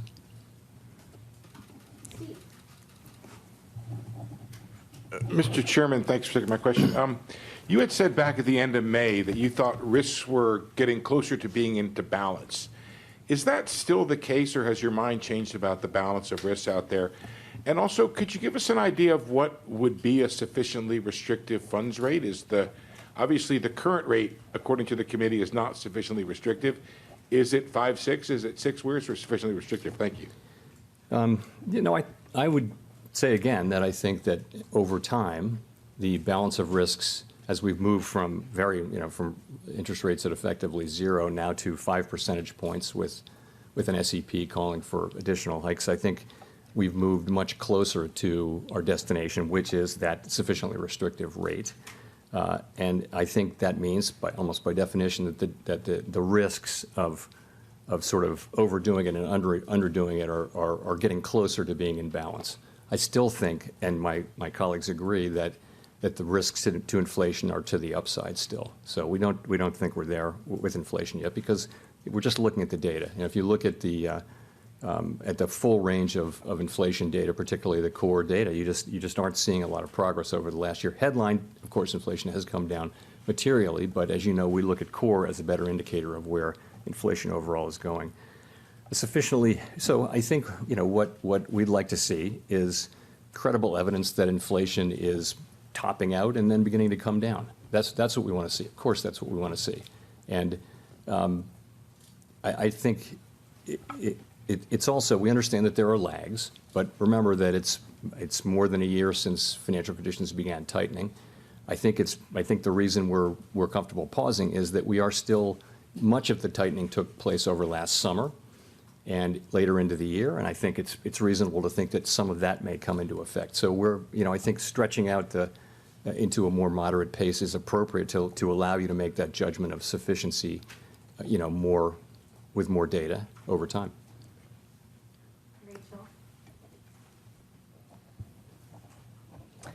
Hi, Chair Powell. Rachel Siegel from The Washington Post. Thanks for taking our questions. I wanted to ask further on the lag effects. When you're considering when you would hike again throughout the course of the year, are there things that you would expect to kick in as those lag effects come into effect that would inform your decisions? Have you learned things over the past year that give you some sense of timeline for when to expect those lags to come into effect? Yeah. So it's a challenging thing in economics. It's sort of standard thinking that monetary policy affects economic activity with long and variable lags. Of course, these days, financial conditions begin to tighten well in advance of actual rate hikes. So if you look back when we were lifting off, we started talking about lifting off. By the time we had lifted off, the 2-year, which is a pretty good estimate of where policy is going, had gone from 20 basis points to 200 basis points. So in that sense, tightening happens much sooner than it used to in a world where news was in newspapers and not on the wire. So that's different, but it's still the case that what you see is interest-sensitive spending is affected very, very quickly. So housing and durable goods and things like that. But broader demand and spending and asset values and things like that, they just take longer. And you can pretty much find research to support whatever answer you would like on that. So there's not any certainty or agreement in the profession on how long it takes. So, and that makes it challenging, of course. So we're looking at the calendar, we're looking at what's happening in the economy, we're having to make these judgments. And again, it's one of the main reasons why it makes sense to go at a slightly more moderate pace now as we seek that ultimate. I can't point to that ultimate endpoint. I can't point to a specific data point. I think we'll see it when we see inflation, really flattening out reliably and then starting to soften. I think we'll know that it's working. And ideally, by taking a little more time, we won't go well past the level where we need to go. I was curious if you could give us an update on what you're seeing on credit tightening since the bank incidents from March and how you're teasing that out apart from these lag effects. So it's too early still to try to assess the full extent of what that might mean. And that's something we're going to be watching, of course. And if we were to see what we would view as significant tightening beyond what would normally be expected because of this channel, then we would factor that into account in making rate decisions. So that's how we think about it. Let's go to Chris. Thanks. Chris Rugaber at Associated Press. You mentioned that many of the trends are in place that you want to see. Core services ex housing has come in pretty low in the past couple of months. And as you noted, a significant portion of core inflation is now housing prices. And then we've had some quirks in used car prices. So given that these trends are in place, I guess I'm sort of asking the flip side of Nick's question, why signal additional rate hikes? Aren't things headed in the direction you need? Why not simply give it even more time? Or it's surprising to see so much hawkishness in the dots, given what we're seeing recently. Yeah, so we've we're 2.5 years into this, or 2.25 years into this, and forecasters, including Fed forecasters, have consistently thought that inflation was about to turn down, and typically forecasted that it would, and been wrong.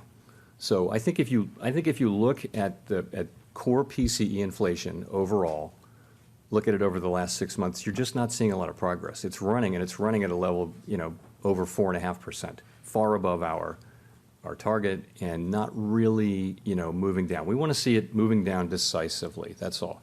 Of course, we are going to get inflation down to 2% over time. We don't want to do. We want to do that with the minimum damage we can to the economy, of course. But we have to get inflation down to 2%, and we will. And we just don't see that yet. So, hence you see today's policy decision, both to write down further rate hikes by the end of this year, but also to moderate somewhat the pace with which we're moving. Quick follow-up. I mean, the last press conference you mentioned you didn't see wages driving inflation. And there was some research from the San Francisco Fed suggesting wages aren't necessarily a key driver, but you've talked about the labor market today and the need for softening. Can you give us a little more specifically of how you see the tight labor market driving inflation at this point? Thank you. Right. So I'm not going to comment on any particular paper, but I would say that I think the overall picture is that at the beginning, in early 2021, inflation was really coming from very strong demand largely for goods. People were still at home. They had money in the bank and they wanted to spend, and they spent a lot on goods. And of course, at the same time, and because of that high demand to some extent, supply chains got all snarled up. So prices went way up, inflation went way up.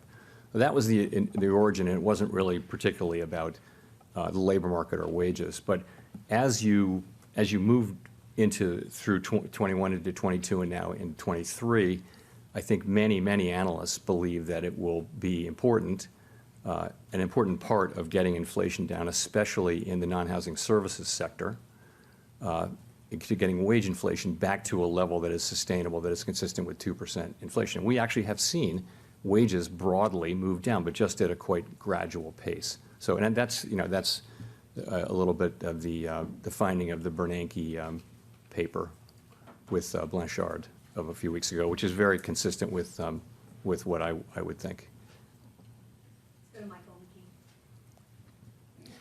Michael McKee from Bloomberg Radio and Television. You've said in the past that you don't like to surprise markets. It's kind of been the Fed's view. Markets should have an idea of what you're going to do before you go in. You also said a number of times that it would take a while to bring inflation down. You reiterated that again today, and that we would get to a point where inflation could be sticky. So I'm wondering, as we go into the next meetings, how Wall Street or others should look at your reaction function. What will you be reacting to? Time or data? In other words, if nothing much changes, if we're looking at the same sort of labor market, the same sort of inflation levels in July or in September or November, will you move because you've said you feel you need to? Is it time that's going to require additional movement, or would it be a reversal in inflation? So I don't want to deal with hypotheticals about different ways data might move out. So we of course we don't go out of our way to surprise markets or the public. At the same time, our main focus has to be on getting the policy right, and that's what we're doing here, and that's what we'll do for the upcoming meetings. I will say the July meeting will be live, and we'll just have to see. I think you'll see the data, you'll hear Fed people talking about it, and markets will have to make a judgment. Well, do you think inflation is likely to continue coming down based on the lags and based on your threat of additional movement, or are we going to be in a period where we're not going to know what's happening? I think if you look at if you just look at, I'll just point you to the forecast. So inflation is running, core PCE inflation is running at about 4.5%, a little higher than 4.5%, and the median FOMC participant thinks it'll go down to 3.9 on a 12-month basis. This is by the end of this year. So that's expecting pretty substantial progress. That's a pretty significant decline for half a year. So that's the forecast. We do try to be transparent in our reaction function. We're committed to getting inflation down, and that's the number one thing. So that's how I think about it. Let's go to Victoria. Victoria Guido with Politico. Could you talk about the balance sheet and how you're thinking about it? What are you looking for to judge whether we're approaching reserve scarcity, and is Treasury issuance going to affect that? Also, are you considering lowering the RRP rate in order to take some pressure off banks? So let me say, first of all, on the Treasury part of it, if I can talk about that, and then go back to the balance sheet. So on that, of course, we've been very focused on that for a couple of months, as everyone has. Treasury has laid out its borrowing plans publicly. I think I saw the Secretary's comments yesterday to the effect that Treasury has consulted widely with market participants about how to avoid market disruption, and that they're going to watch carefully for that. So that's from the Treasury, which actually sets the borrowings. At the Fed, we'll be monitoring market conditions carefully as the Treasury refills the TGA. The adjustment process is very likely to involve both a reduction in the RRP facility and also in reserves. It's really hard to say at the beginning of this which will be greater. We are starting at a very high level of reserves and still elevated RRP to take up, for that matter. So we don't think reserves are likely to become scarce in the near term or even over the course of the year. So that's the Treasury part of the answer. We will, of course, continue to monitor conditions in money markets, and we're prepared to make adjustments to make sure that monetary policy transmission works. Was there another part of your question? Yeah. What are you considering lowering the RRP rate to help take some pressure off banks? So we have a number of, I would say, the RRP doesn't look like it's pulling money out of the banking system. It's actually been shrinking here lately. So I don't think that's not something we've thought about a lot over time. It doesn't really look like that's something that we would do. I think it's a tool that we have. If we want to use it, we can. There are other tools we can use to address money market issues, but I wouldn't say that that's something that's likely that we would do in the near term.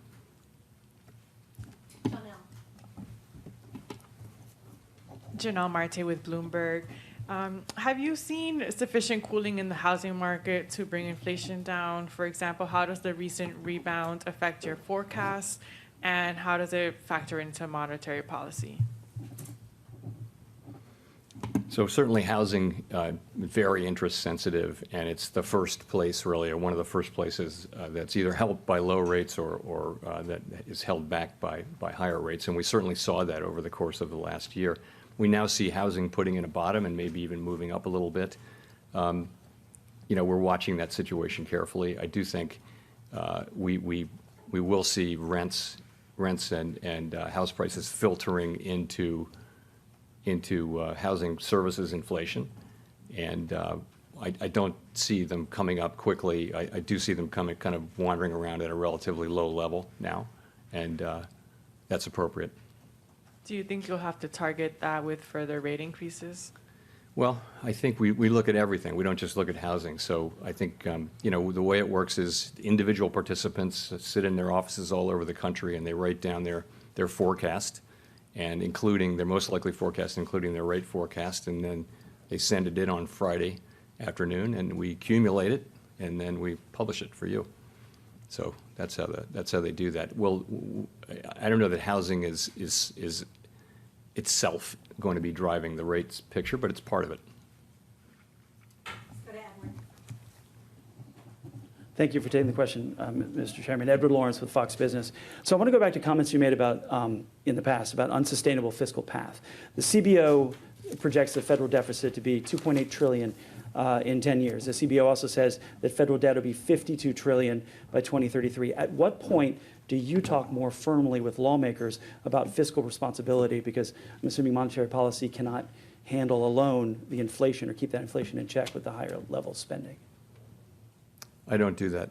That's really not my job. We hope and expect that other policymakers will respect our independence on monetary policy, and we don't see ourselves as the judges of appropriate fiscal policy. I will say, and many of my predecessors have said, that we are on an unsustainable fiscal path, and that needs to be addressed over time. But I think trying to get into that with lawmakers would be kind of inappropriate, given our independence and our need to stick to our knitting.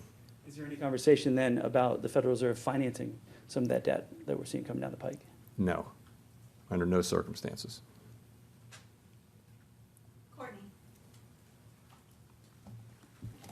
Thanks for taking our questions, Chair Powell.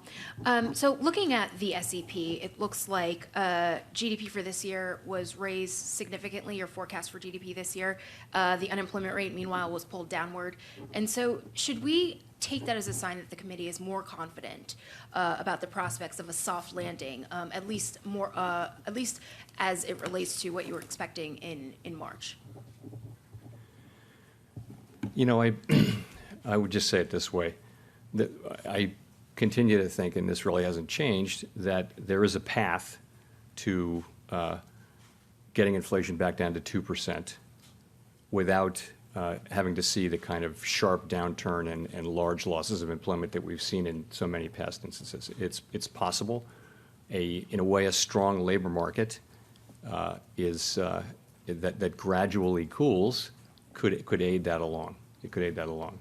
But I guess I want to come back to the the main thing, which is, though, simply this. We see, the committee, as you can see from the SEP, the committee is completely unified in the need to get inflation down to 2%, and will do whatever it takes to get it down to 2% over time. That is our plan. And you know, we understand that allowing inflation to get entrenched in the U.S. economy is the thing that we cannot allow to happen for the benefit of today's workers and families and businesses, but also for the future. Getting price stability back and restored will benefit generations of people as long as it's sustained, and it really is the bedrock of the economy, and you should understand that that is our top priority. Just a quick follow-up on that. I'm just a little confused because you said the committee will do whatever it takes to get inflation down over time. But when I look at the SEP, inflation is still projected to be elevated next year, but the Fed funds rate is lower than where it is now. Can you help me understand that? Sure. So, you know, if you look 2 and 3 years out with the forecast, first of all, I wouldn't put too much weight on forecasts even 1 year out because they're so highly uncertain. But what they're showing is that as inflation comes down in the forecast, if you don't lower interest rates, then real rates are actually going up, right? So just to maintain a real rate, the nominal rate at that point 2 years out, let's say, should come down just to maintain real rates. And actually, you know, since we're probably going to we're having real rates that are going to have to be meaningfully positive.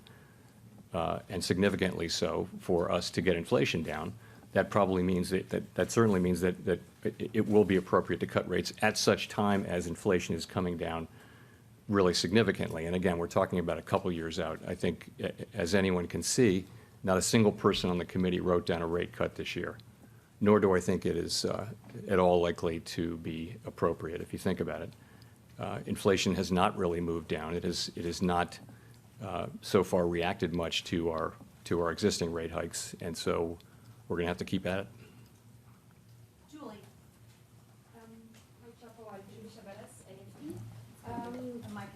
Oh, sorry. Thank you. Hi, Chairman. Julie Chabanas, AFP News Agency. The May job report showed a rebound in May in black workers' unemployment. Is it consistent with the Fed's maximum employment mandate? Are you worried about that, about this rebound? So we are, of course, worried about. There are long-standing differences in racial and ethnic groups across our labor market.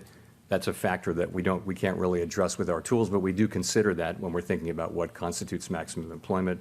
It is for us a broad and inclusive goal. And so we do watch that. But remember, all unemployment, including black unemployment, has been bouncing around right near historic lows, historic modern lows here. So we're still talking about, I mean, what is as strong a labor market as we've seen in, you know, a half century here in the United States. So overall unemployment of 3.7% is 0.3 higher than it was measured to be at the last a month ago, but still it's extraordinarily low. And so it's a very, very tight labor market.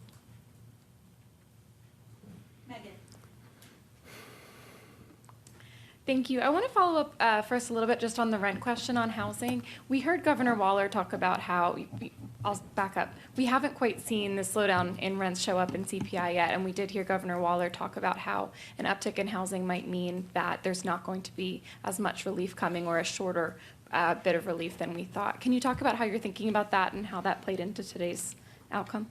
I wouldn't say, so that's, you know, as a factual matter, that's correct. We do need to see, you know, rents bottom out here or at least stay quite low in terms of their increases because we want the, you know, we want inflation to come down, and rental is a very large part of the CPI, about a third, and it's about half of that for the PCE. So it's important, and so it's something that we're watching very carefully. It's part of the overall picture.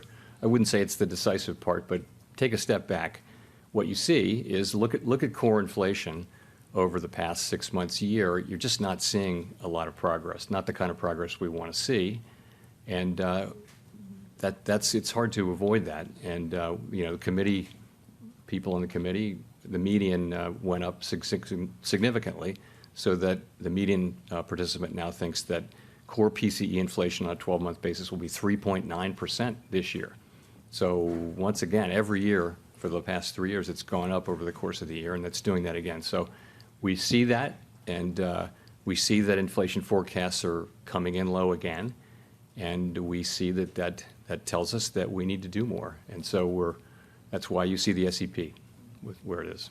Could you also talk briefly about your outlook for wages, and given the recent slowdown in core services excluding housing, how far you think wages might need to fall in order to get inflation back in line? So wages will continue to increase. So what we're talking about is having wage increases still at a very strong level, but at a level that's consistent with 2% inflation over time.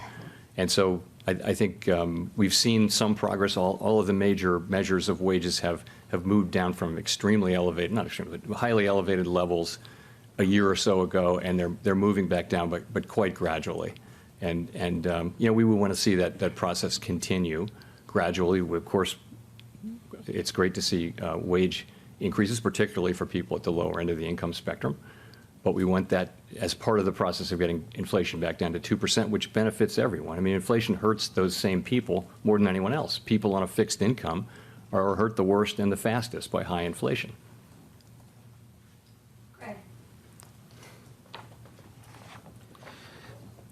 Thank you so much, Chair Powell. Greg Robb from MarketWatch. I just wondered if the committee has talked at all about the labor market, and there's strikes now in Hollywood, and now the United Auto Workers are talking about a possible strike. I mean, aren't workers, we have some workers have power now and are going to be seeking higher wages. Does that come up in your discussions? Thanks. So the topic of wages in the labor market and dynamics in the labor market is about as central a topic to our discussions as anything. I mean, it's very labor economics, and the labor market are utterly central. It's half of our mandate, so we spend a lot of time talking about that. I think there are structural issues that are really not for the Fed. And so we don't spend a lot of time, although we take notice of what's going on. But we're not involved in discussions or debates over strikes and things like that. But we look and we see what's going on, and we're making judgments about what it will take to get inflation down to 2% in the aggregate. And as I said, don't think that was about. Most folks would say now it wasn't really about wages at the beginning. And it's becoming more about that as we get into really service sector inflation, which is the part of the economy where we have seen the least progress. Let's go to Mark for the last question. Thank you, Mr. Chairman. Mark Hamrick with Bankrate.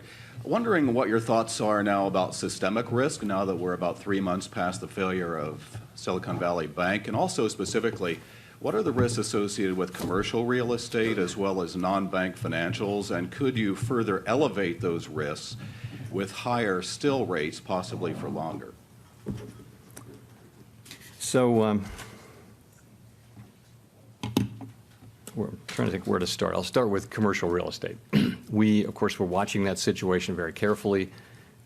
There's a substantial amount of commercial real estate in the banking system. A large part of it is in smaller banks.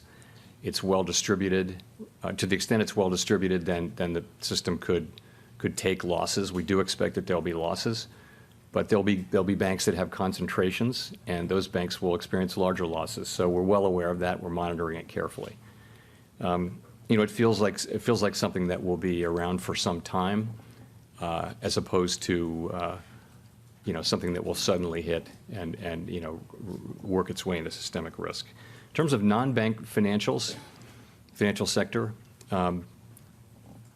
there's been a ton of work, and clearly in the pandemic, it really was the non-bank financial sector where issues really arose, and there's a lot of work going on with the administration, in particular, leading that to try to address issues in the Treasury market and in all kinds of areas in the non-bank financial market. But our jurisdiction at the Fed is over banks, actually bank holding companies and some banks. So that's really our main focus. In terms of the events of March, As I mentioned earlier, we will be carefully monitoring that situation. You know, our job generally involves worrying about a lot of things that may go wrong, and that would include the banks. It might be hard for me to identify something that we don't worry about rather than that we do worry about. So we're watching those things very carefully. And as we see things unfold, as we see what's happening with credit conditions and also all the individual banks that are out there, you know, we'll be able to take, to the extent it's appropriate, we can take, if there are macroeconomic implications, we can take that into account in our rate setting.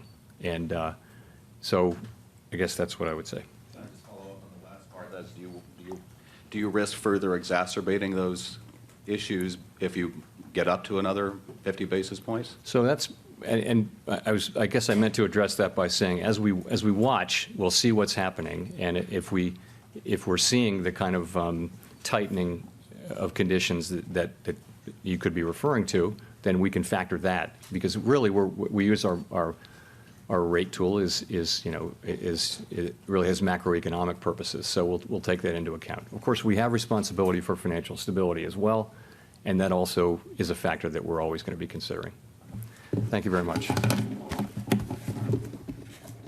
The chairman of the Federal Reserve System on truly an historic day, as our Michael McKee said, with some emotion at 2 p.m., a super hawkish Fed. I saw a couple research notes saying hawkish. I don't know what hawkish means. I certainly don't know what hawkish squared means as well. But there you have it. Some piercing questions there, and we've got some of the video to play back that did move the market. Lisa, what I would suggest here with markets, sort of a sigh of relief. We went down off the statement. We came back with a nice NASDAQ 100 return, Apple breaking out to new highs. We may have time to get to that. But it was in the 2-year yield, a 28 basis point swing to a much higher 2-year yield, resetting to the new hawkish. And then we came in as he calmed the markets. My takeaway is Jay Powell wants to sound hawkish. He wanted to double down on super hawkishness, and he failed, because basically the real key moment was when he couldn't commit to any July rate hike. To me, this stood out in response to a question about what the change in the statement of economic projections, the shift upward, 50 basis points of further rate hikes, what that meant about July. Take a listen. We didn't make a decision about July. I mean, of course, it came up in the meeting from time to time, but really the focus was on what to do today. I would say about July, two things. One, decision hasn't been made. Two, I do expect that it will be a live meeting. The live meeting was not the same as we have an indication that we are going to raise rates. And at that point, you started to see the shift in markets with equities starting to lift and getting at one point up as much as 0.5% on the NASDAQ. Yeah, and you could see a real conference. retracement of those bond yields. Basically, if you're not going to commit to a July rate hike, why should we believe the average of a statement of economic projections by committee members? We're going to chat here in a moment. We've got some very important stuff from some of the great academics across the nation. I'm going to feature Jason Furman here in a bit. If you're just joining us, we welcome you on radio, on television, worldwide. Tom Keene and Lisa Abramowicz. Jonathan Farrell on assignment on one of 3 islands in Italy. I'm not sure which one is I think Capri. How do you call vacation assignment? I don't understand this. Because I'm American. Not. We don't go on vacation. Although Farrell goes on holiday, which is a good and beautiful thing. We're going to have some great conversation coming up here in moments. Talia, do we have the Furman tweet here? I think this is too important, and it's in a good segue into Jeffrey Rosenberg here in a moment. Did we get that made? This is Jason Furman of Harvard, of course, with his public service to the nation, in teaching, I should say, Ec 10 at Harvard, which gives him great credit as well. The FOMC is signaling a baby step away from a belief in low equilibrium interest rates. The median long run FFR was unchanged, 2.5, but the central tendency shifted up. And then all 3 of the lowest long-run dots shifted up. Expect more of this shift over time. Professor Furman of Harvard University. Joining us now, Jeffrey Rosenberg, Portfolio Manager of Systemic Multi-Strategy Fund at BlackRock. Oh, he's not good yet. Okay, we'll get to Jeffrey Rosenberg in a moment. Joining us now, our academic, Michael McKee here, which I thought, what was great, Mike, is for the first time in ages, someone had a ruder question than you, which I think was very good. Michael McKee, Jason Furman, I think, with a summary here, of the history that, Mike, I heard in your voice at 2 o'clock. This is an extraordinary moment, Mike. Is this where the Fed begins to shift where we're heading up to where former Vice Chair Clarida says so, that Jason Furman alludes to, that finally we're beginning to find a new level above 2%? Well, it may be. The issue there is going to be how long it takes inflation to come down, which is sort of the genesis of the question that I asked in terms of whether it's time or data that's going to make a difference. I think a lot of what went into today's decision was the Reserve Bank of Australia and the Bank of Canada took rate moves off the table, and the markets were then shocked when they had to come back and raise rates again. So they don't know if they're going to need to raise rates again. They think if nothing changes that they may need to. They're giving themselves that flexibility. They don't want markets to price in the end of tightening or any kind of rate reductions in the near term. But Powell seemed to indicate that while they have these two rate moves priced into their dot plot, it doesn't mean they're necessarily going to do them. They will see what happens with inflation, with the economy going forward. So July may be live, as he said, but if we don't see a lot of change, I think you're going to see a lot of people leaning towards the idea of the Fed holding again. That I thought was really interesting, and you asked a great question, which he did not answer. He really just kept saying, look at the statement of economic projections, look at the dot plot. How much were we witnessing a tension between Jay Powell as an individual representative on the FOMC versus the committee, which is significantly more hawkish than he is?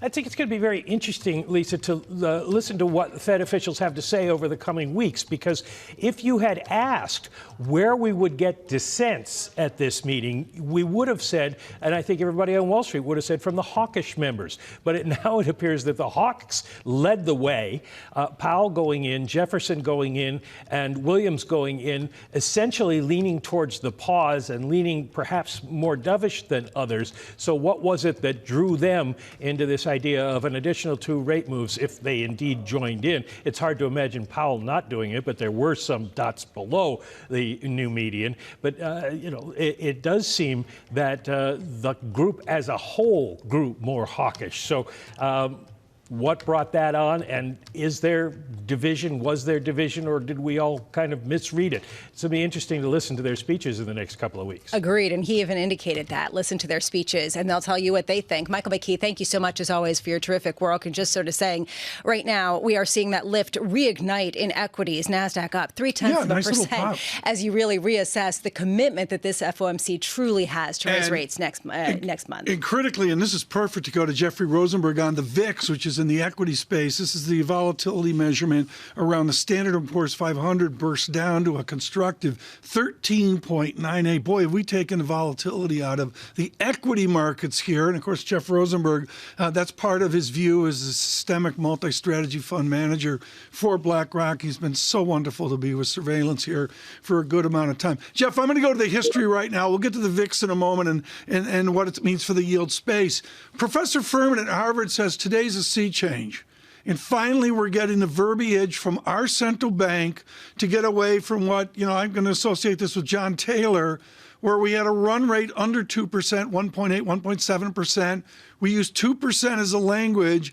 And finally, we're going to start admitting we're going to come down to something above 2%. Is that what hawkish meant today? It could be part of that, Tom. That's a huge deal long run, because it implies that a lot more space for the Fed to reach its terminal rate, because the real neutral rate is higher than anticipated. I'm not sure that's so clear.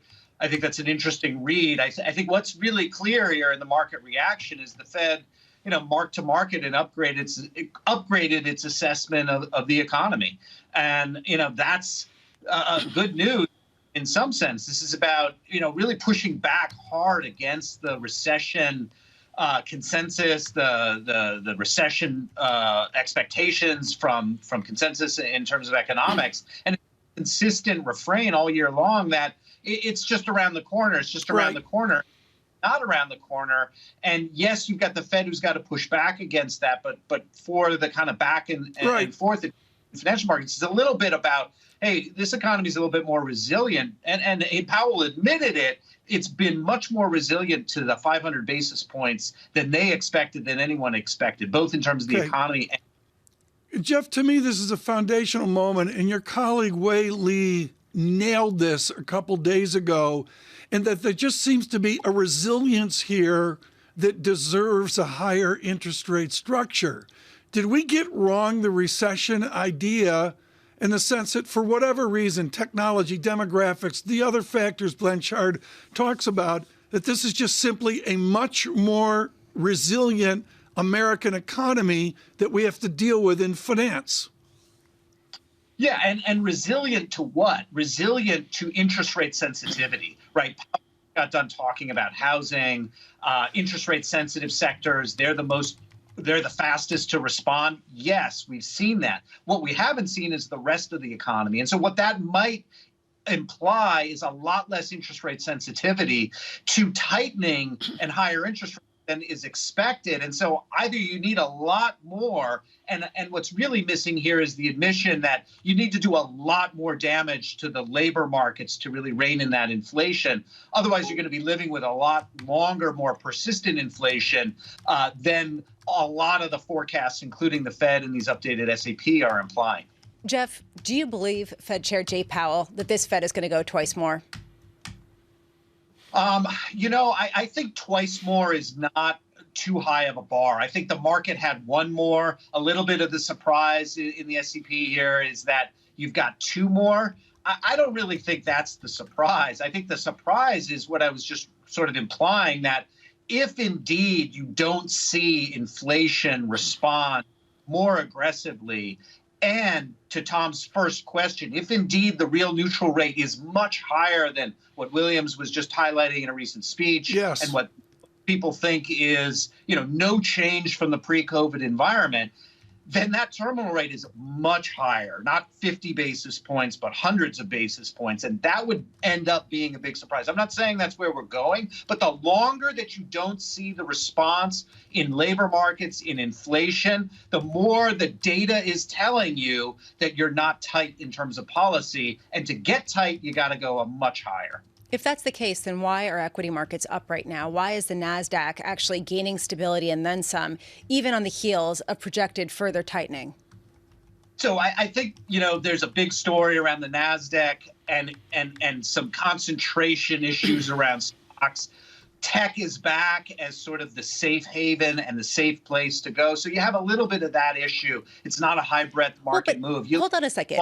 But Jeff, I'm sorry to interrupt, and I realize this is difficult, but this is important because it's not just what it has been doing. It is in response to what we saw today, that as Jay Powell started to talk, and as he was basically saying they have not committed to a July rate hike, you saw a real enthusiasm kind of percolate up. Doesn't that tell you something more than just simply AI hype? Well, it is more than that. And what I was going to extend that is it's back to what is the safe haven for equity investors. The safe haven is large cap tech. And so you've added a few new semiconductor companies in that list. We got new funny acronyms to describe that new equity market concentration.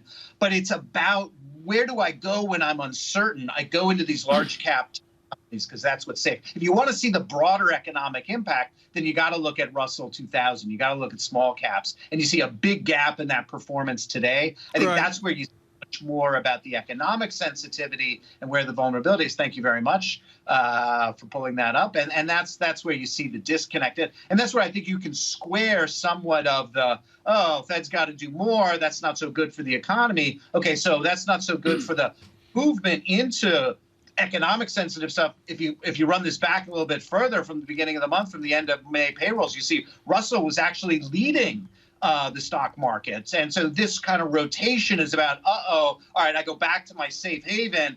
It's just my safe haven in this new world is large cap tech. It's not the Fed's raising rates. And so this is where you see market dynamics go. I think it's all very consistent.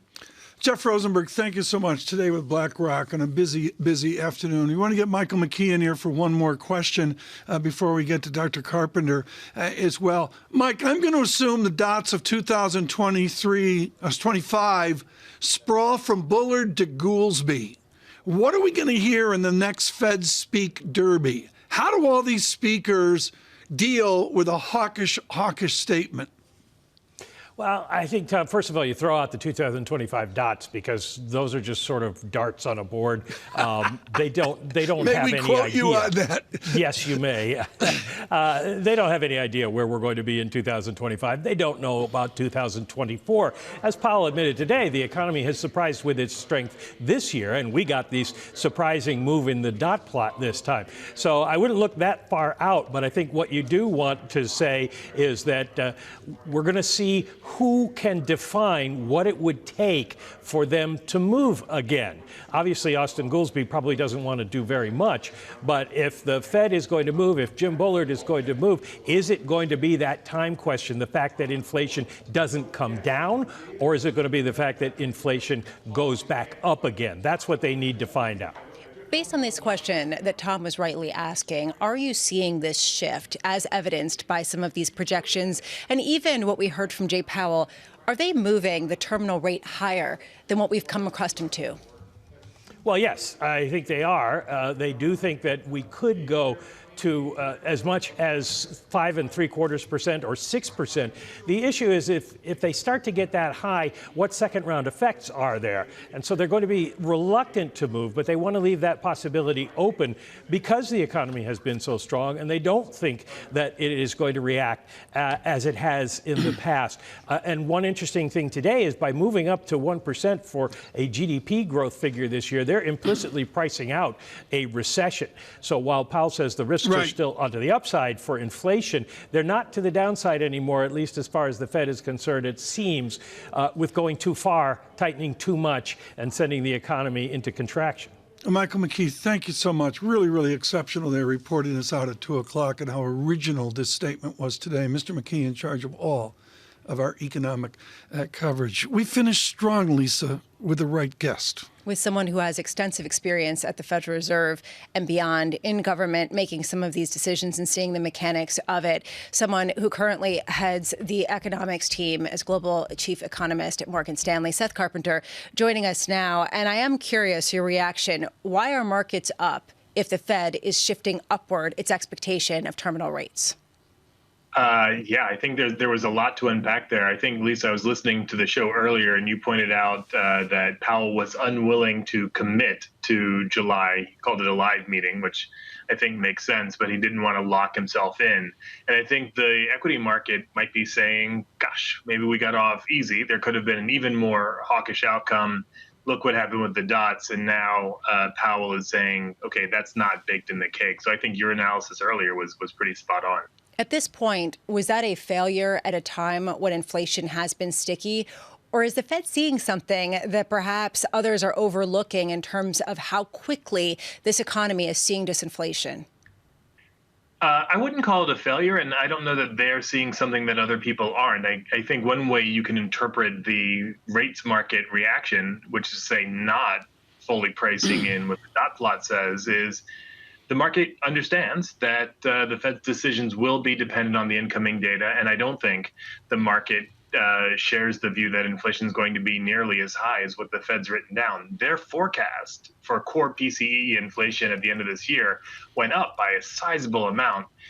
Looking at my colleague Ellen Zentner and her team's forecast for CPI inflation, just the next print that we get next month, it's going to be really, really hard to get anywhere close to the Fed's core inflation forecast for this year. And so if we're right, and if the market's right on where inflation is going to go for the next print, boy, the committee probably will be singing a different tune. I think that's part of what's going on. Powell actually, I think, did a reasonably good job keeping that hawkish option there while not having a hike at this meeting.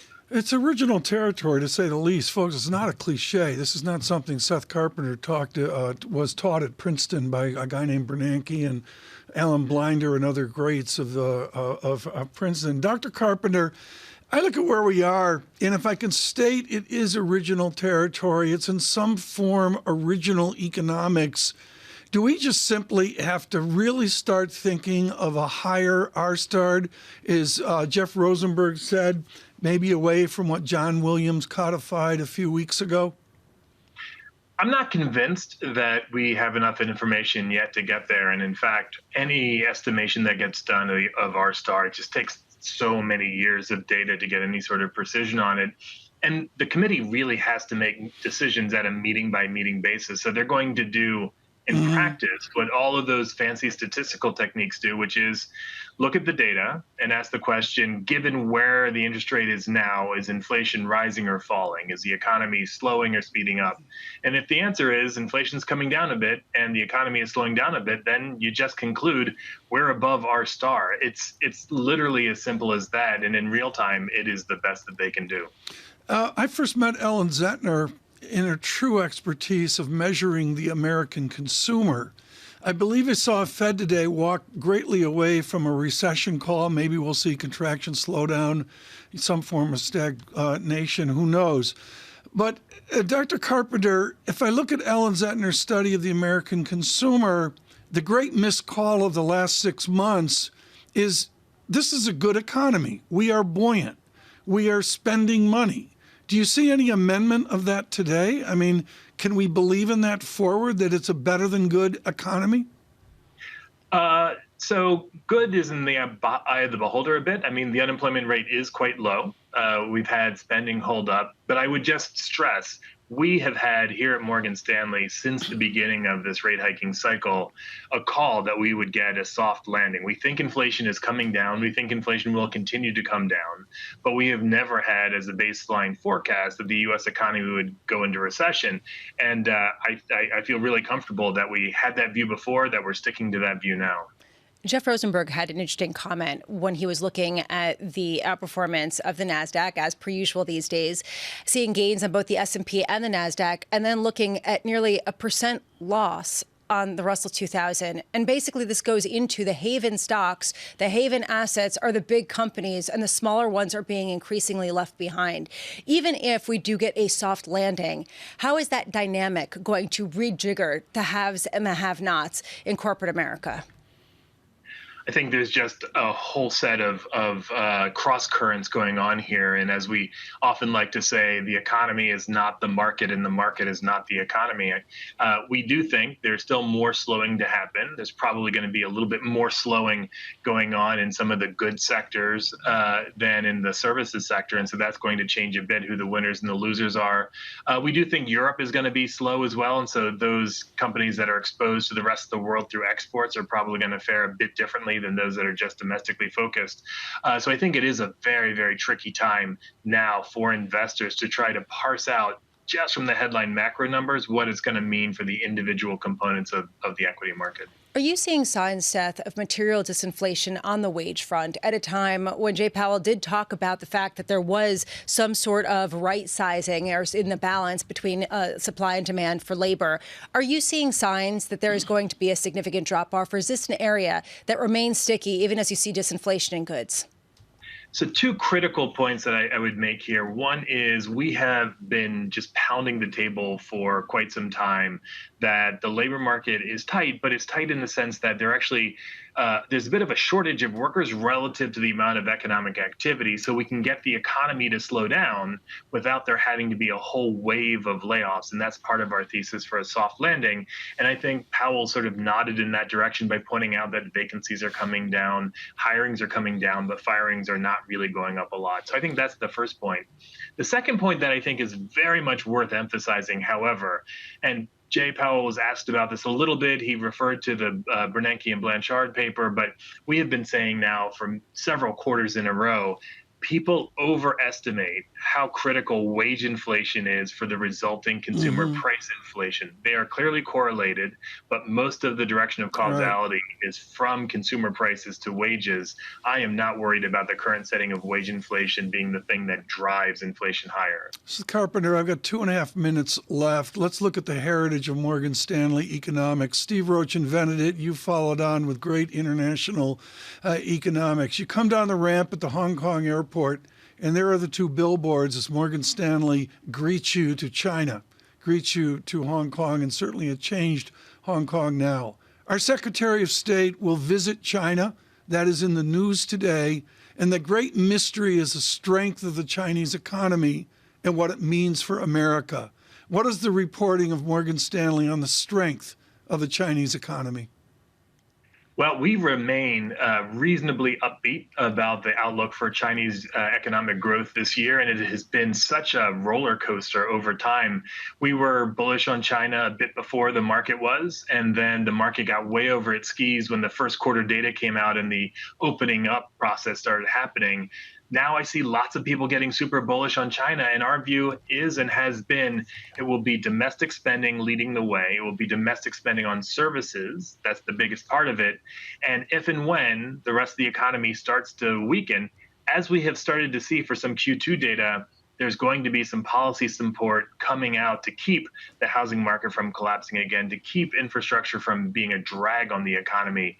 But no two ways about it, we think China is going to far exceed its official 5% growth rate target this year. Seth Carpenter, thank you so much for taking the time, as always, and we look forward to catching up with you throughout the weeks ahead as we continue to contemplate the pace of disinflation and the nexus of China, which is actually really interesting, this idea that any stimulus could then reignite some of the growth that people have been looking for. And it goes right over to the ramifications of the ESB. Good afternoon, folks. It's surveillance here for 15 hours. And what it goes over to, Lisa, here is the ECB and how they react to a hawkish Fed. Right. The idea of a hawkish skip, a super hawkish skip. Over to you, Christine Lagarde. Tomorrow we will hear from her. Here's the score in markets. The NASDAQ still maintaining a gain up 0.1%. The S&P down about 0.1%. But I keep going back to what Jeff Rosenberg had to say about the Russell 2000. There you're seeing a material decline, regardless of any potential optimism about perhaps fewer rate hikes or a tempered Fed. That is where you're seeing it sell off almost 1% as people take a look at smaller companies and how much they're going to struggle. Or they take a look at big companies, as we showed Apple earlier, buttressed right up against those recent highs, a little bit away from being a $3 trillion company. And to me, it's, again, I go back to my arch theme, two Americas, the haves and the have-nots. And, of course, Chairman Powell trying to speak to both parts of our economy. Let's be honest, there's a huge part of America flat on their back. Which really is perhaps the reason why he started with saying our dual mandates. They want to support employment. They want to bring inflation down. That was a nod perhaps to some of the political pressures. We're looking at the markets now, the Dow, negative 266. The VIX is really interesting with a 13 handle here, 14.01 on the VIX. The market close here will be very, very interesting. A good minutes away, 15 minutes away from that. What we're going to give you, of course, is more reaction to the Fed decision, what it means for the American economy. Torsten Slok has been absolutely on fire at Apollo. He will join Jay Berry, co-head of U.S. rate strategies at J.P. Morgan. And we're thrilled to close out with our team here on a Fed Decides Day with Ethan Harris, Bank of America head of global economic research. We need to say thank you to all of you, and particularly John Farrow on assignment. We'll see you in July. The Fed Decides. Good morning.